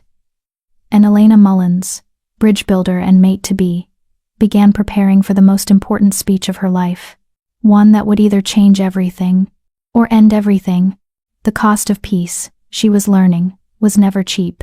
But some prices were worth paying, even if the currency was blood. Chapter 9. The Town That Chose. The Millbrook Community Center hadn't been this packed since the fire of '09. Elena stood in the back room, a cramped storage space that smelled of old coffee and desperation, listening to the rumble of voices beyond the door. Hundreds of people, all gathered because Brad Ritter had promised them answers, solutions, protection from the wolf menace threatening their town. He had no idea she was here, no idea that his carefully orchestrated fear rally was about to become something else entirely. You don't have to do this, Kara said for the third time, positioned by the door in jeans and a leather jacket that hid multiple weapons. We can still extract you, get you out before Brad even knows you're here, and let him control the narrative? Let him tell everyone I'm a corrupted thrall hiding in the forest with monsters? Elena shook her head. No, this ends tonight, one way or another. Andy paced the small room like a caged animal, his usual easy demeanor replaced by tense readiness. Christopher's people are in the crowd. Pearl and Patrick are sitting front row with Juana. The mayor is here, the sheriff, the pastor, everyone who matters. If we're going to sway public opinion, this is our chance. And if we don't sway them? Elena asked quietly. Then we run very fast, Andy said grimly. And hope Daryl gets here before the mob catches us. Through the bond, Elena felt Daryl's presence. He was close, hidden in the forest just beyond town limits, with 24 warriors, ready to intervene the moment she needed him. The connection thrummed with his anxiety, his barely controlled fury at letting her walk into danger, his absolute certainty that he would burn the entire town down if they hurt her.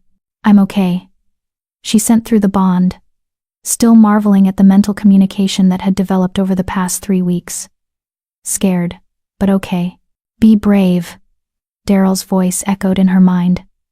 Be brilliant. Be the bridge we need. And if anyone threatens you, you'll know, Elena finished. And you'll come. I know. I trust you. His love flooded through the bond, warm and fierce, and absolutely unwavering. Then he muted the connection slightly, giving her space to focus on what came next. The rumble of voices beyond the door grew louder.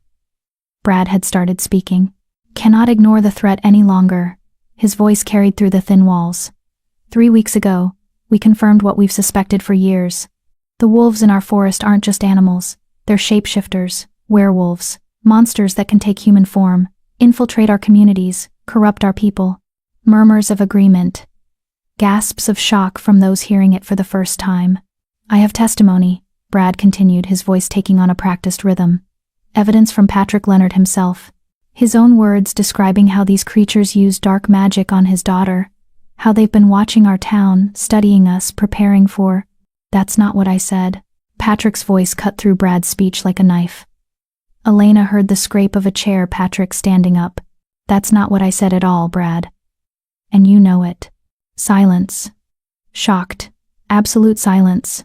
Patrick, Brad said, and even through the door Elena could hear the warning in his tone. Sit down. You're not thinking clearly.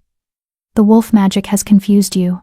The only thing confusing me was years of listening to your fear-mongering, Patrick interrupted.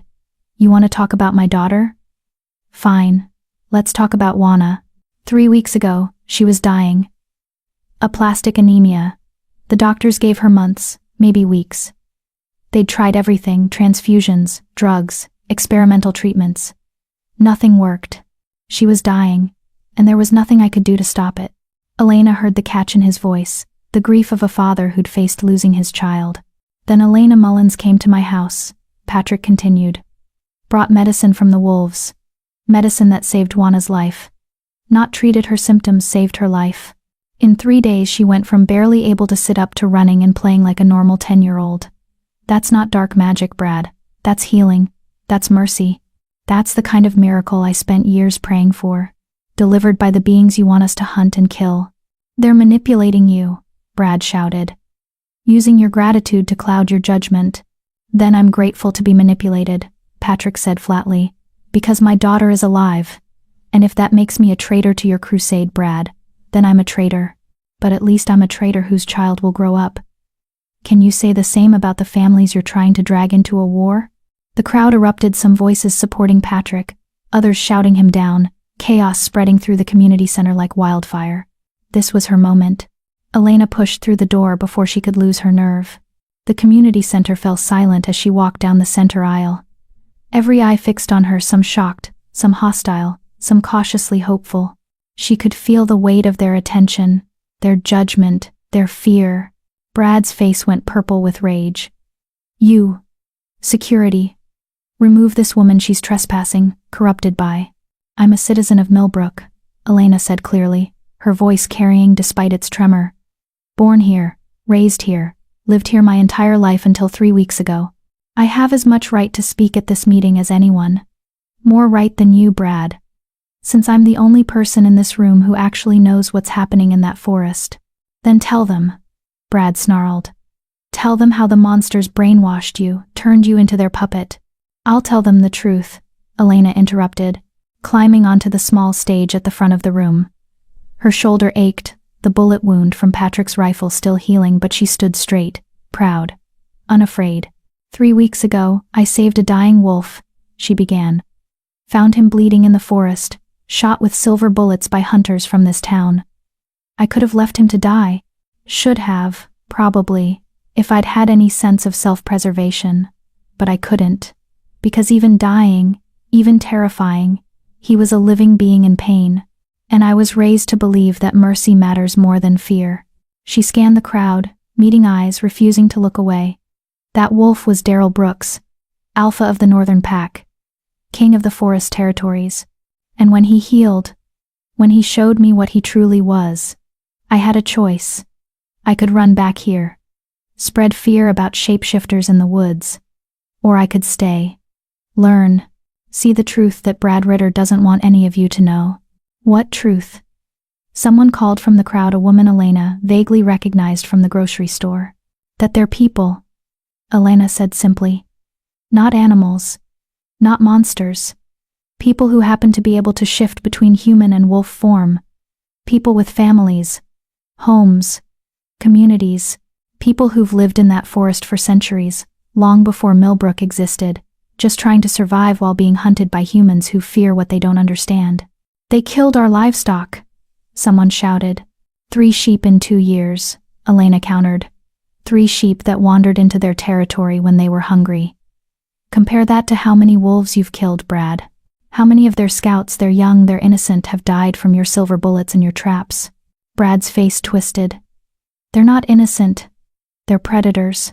So are we, Elena said quietly. We hunt.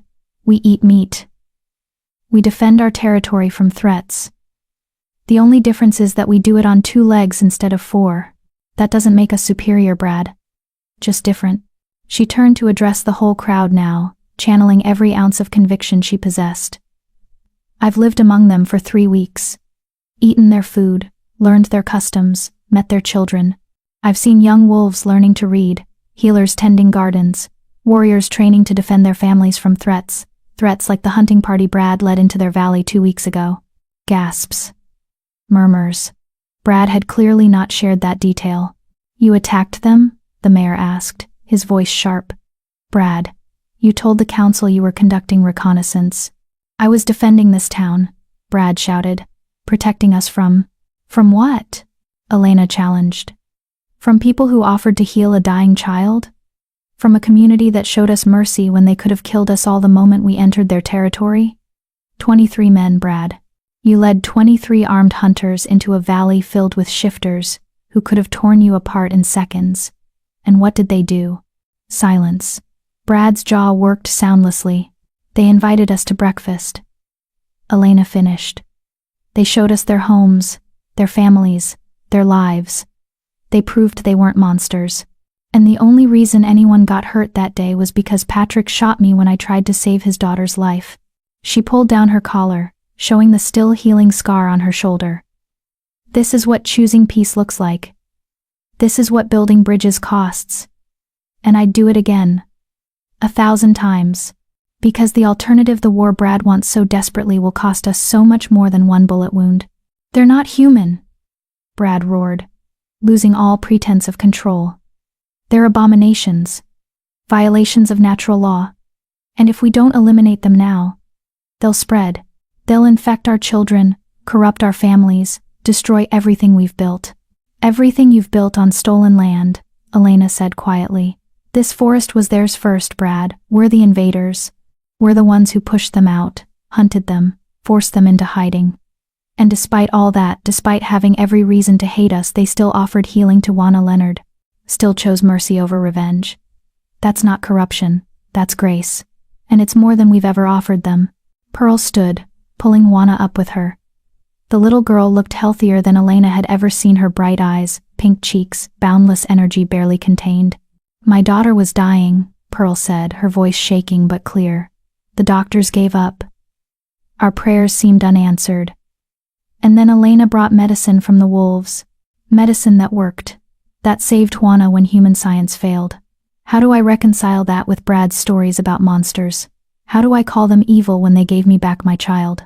Me too, said a voice from the back. An elderly man stood. Samuel Green, Elena realized.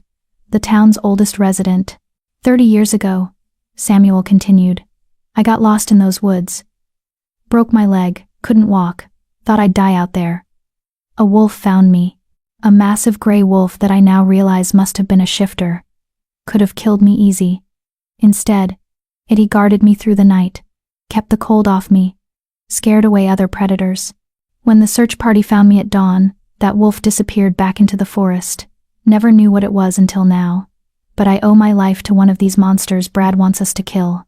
They helped my grandmother, another voice called, when she had pneumonia and couldn't afford the hospital. Someone left herbs at our door, herbs that saved her life. We never knew who. I'm starting to think I do now. More voices. More stories. A pattern emerging, decades of quiet help, secret mercy. The pack watching over Millbrook even while being hunted by it. Brad looked wildly around the room, seeing his narrative crumbling. You're all being deceived. This is exactly what they want, to make you sympathetic, make you weak, so when they attack. When have they attacked? The sheriff interrupted. Brad, I've been reviewing incident reports going back 20 years. 3 livestock deaths. 0 unprovoked attacks on humans. Compare that to 15 wolf corpses found with silver bullets. 8 more caught in illegal traps. If anyone's been doing the attacking, it's us. We were defending ourselves. Brad insisted desperately. From what? Elena asked. From people who want the same things we do. Safety for their children. Food on their tables. The freedom to exist without constantly looking over their shoulders for hunters. Those aren't the goals of monsters, Brad.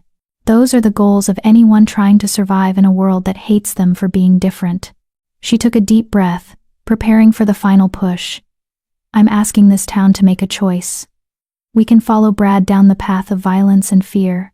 We can hunt the pack, drive them from their home, maybe even succeed in killing them all. And then what? We'll be the people who committed genocide against sentient beings whose only crime was being born different. We'll be the monsters. Or, she continued, her voice strengthening, we can choose differently. We can recognize that the forest is big enough for both species. We can establish boundaries, rules, communication. We can build something new, not perfect, not without challenges, but better than endless war. We can be the generation that chose understanding over hate. And if they betray that trust? Someone called out genuine question, not hostility. Then we deal with it. Elena said honestly. With laws, consequences, justice, not genocide. The same way we deal with humans who break the peace. Because once we recognize them as people, they deserve the same rights and responsibilities as anyone else. No special treatment, no free passes. Just equality, just a chance to coexist. The room fell silent. Elena could feel the balance tipping the crowd, weighing her words against Brad's fear, measuring hope against hate, deciding which future they wanted to claim. The mayor stood. I move that we establish a formal committee to negotiate terms of coexistence with the Northern Pack. Representatives from the town, representatives from the pack, neutral mediators from the State Wildlife Commission. If these beings are truly sentient, truly capable of communication and cooperation, then we owe it to ourselves and to them to try peace before resorting to violence. Seconded, the sheriff said immediately. All in favor? Hands rose, dozens of them. Not everyone. Brad and his closest supporters sat with arms crossed, faces twisted with fury. But enough. More than enough. Motion carries, the mayor announced. Brad, your hunting licenses are hereby revoked pending the outcome of negotiations. If you attempt to organize any expeditions into pack territory without official authorization, you'll be arrested for trespassing and reckless endangerment. Am I clear? Brad's face had gone from purple to white. He looked at Elena, with such pure hatred that she instinctively stepped back. This isn't over, he said, his voice low and venomous. You think you've won? You think a few pretty words and sob stories change what they are? This town will regret this. And when those monsters show their true nature, when they slaughter someone's child or burn someone's home, everyone will remember that you made us vulnerable, that you betrayed your own species for animals in human skin. He stormed out, his supporters trailing after him. Maybe 10 people total out of a crowd of hundreds. The rest stayed, and asked questions. About the pack, about shifter culture, about what coexistence might actually look like. Pearl and Patrick answered some. Elena answered others. And slowly, impossibly, a bridge began to form, fragile and uncertain, but real. Through the bond, Elena felt Daryl's overwhelming relief, pride, and love flooding toward her. You did it, his voice whispered in her mind. My brilliant, brave mate, you actually did it. We did it, Elena corrected. All of us. Together. The meeting ended near midnight. People filed out slowly, still talking, still processing. Elena slumped against the stage, exhaustion crashing over her now that the adrenaline had faded. Kara and Andy materialized beside her. Time to go, Kara said quietly. Before anyone gets second thoughts or Brad comes back with friends. They slipped out the back door into the cool night air. The forest beckoned, dark and welcoming, and Elena felt Daryl's presence getting closer. He was coming to meet them. Unable to stay away any longer. She'd done it. Against all odds. Against fear and hate, and Brad's best efforts, she'd spoken truth and been heard. The cost of peace was vulnerability, risk, standing exposed before people who might destroy you. But sometimes, just sometimes, that vulnerability was met with understanding instead of violence. And that made all the risk worthwhile. Chapter 10. The Bond That Binds Two Worlds. 2 months had passed since the town meeting that changed everything. Elena stood at the newly established border marker, a carved wooden post that represented something unprecedented, official recognition of pack territory by human government. On one side, Millbrook. On the other, the Northern Pack's land, legally protected, finally safe. The negotiations had been brutal. Hours of meetings, compromises, legal wrangling with state officials who could barely believe shifters existed, let alone deserved rights. But Christopher's documentation proved irrefutable. The pack had history here. Centuries of it. predating human settlement by generations. And Elena's testimony, along with Pearl's and Patrick's and dozens of others who'd quietly benefited from pack mercy over the years, had tipped the scales. "Still can't believe it's real," Lena said, appearing beside Elena with her healer's bag. She was heading into town officially now, with proper identification that listed her as a shifter citizen, under the new legislation. "Yesterday I treated Mayor Whitmore's grandson for pneumonia. He actually thanked me. Called me Dr. Walker. And everything." "How did it feel?" Elena asked, smiling. "Terrifying. Amazing. Like maybe the world is actually changing." Lena squeezed Elena's hand. "Because of you. Because you refused to accept that hate was inevitable." "I just spoke truth," Elena said quietly. "The town chose what to do with it. Not everyone had chosen well. Brad Ritter and his remaining supporters had left Millbrook entirely, relocating to a town 3 counties over where their hatred could still find purchase. Good riddance, most people said. Though Elena knew Brad hadn't given up, just regrouped. Somewhere out there, he was still planning, still recruiting, still convinced that shifters were abominations that needed eliminating. But that was a problem for another day. Today was about something else entirely. "Are you ready?" Daryl's voice came from behind her, warm and low, and sending shivers down her spine even after 2 months together. Elena turned to find him in formal ceremonial leathers, his dark hair tied back, golden eyes glowing with barely contained emotion. Behind him stood the entire pack, hundreds of wolves in human form, dressed in their finest, gathered for the ceremony that would make official what everyone already knew. "I'm terrified," Elena admitted. "What if I mess up the vows? What if the pack mind rejects me? What if—" Daryl silenced her with a kiss, deep and reassuring, the bond between them singing with love and certainty. "The pack already accepts you," he murmured against her lips. "This ceremony just makes it formal. You've been my mate in everything but name for weeks now. This is just speaking the words out loud. Then let's make it official," Elena said, taking his offered hand. They walked together into the valley, Elena's home now, no longer a guest but a true member of the community. The pack had built a dais in the central clearing, decorated with autumn flowers and carved with symbols representing the bond between human and wolf. Pamela waited at the center, ancient and powerful in her ceremonial robes, her eyes sharp with satisfaction. "We gather under the full moon," she began, her voice carrying across the valley, "to witness the joining of souls, to formalize the bond between alpha and mate, between human and pack, between 2 worlds that chose understanding over fear."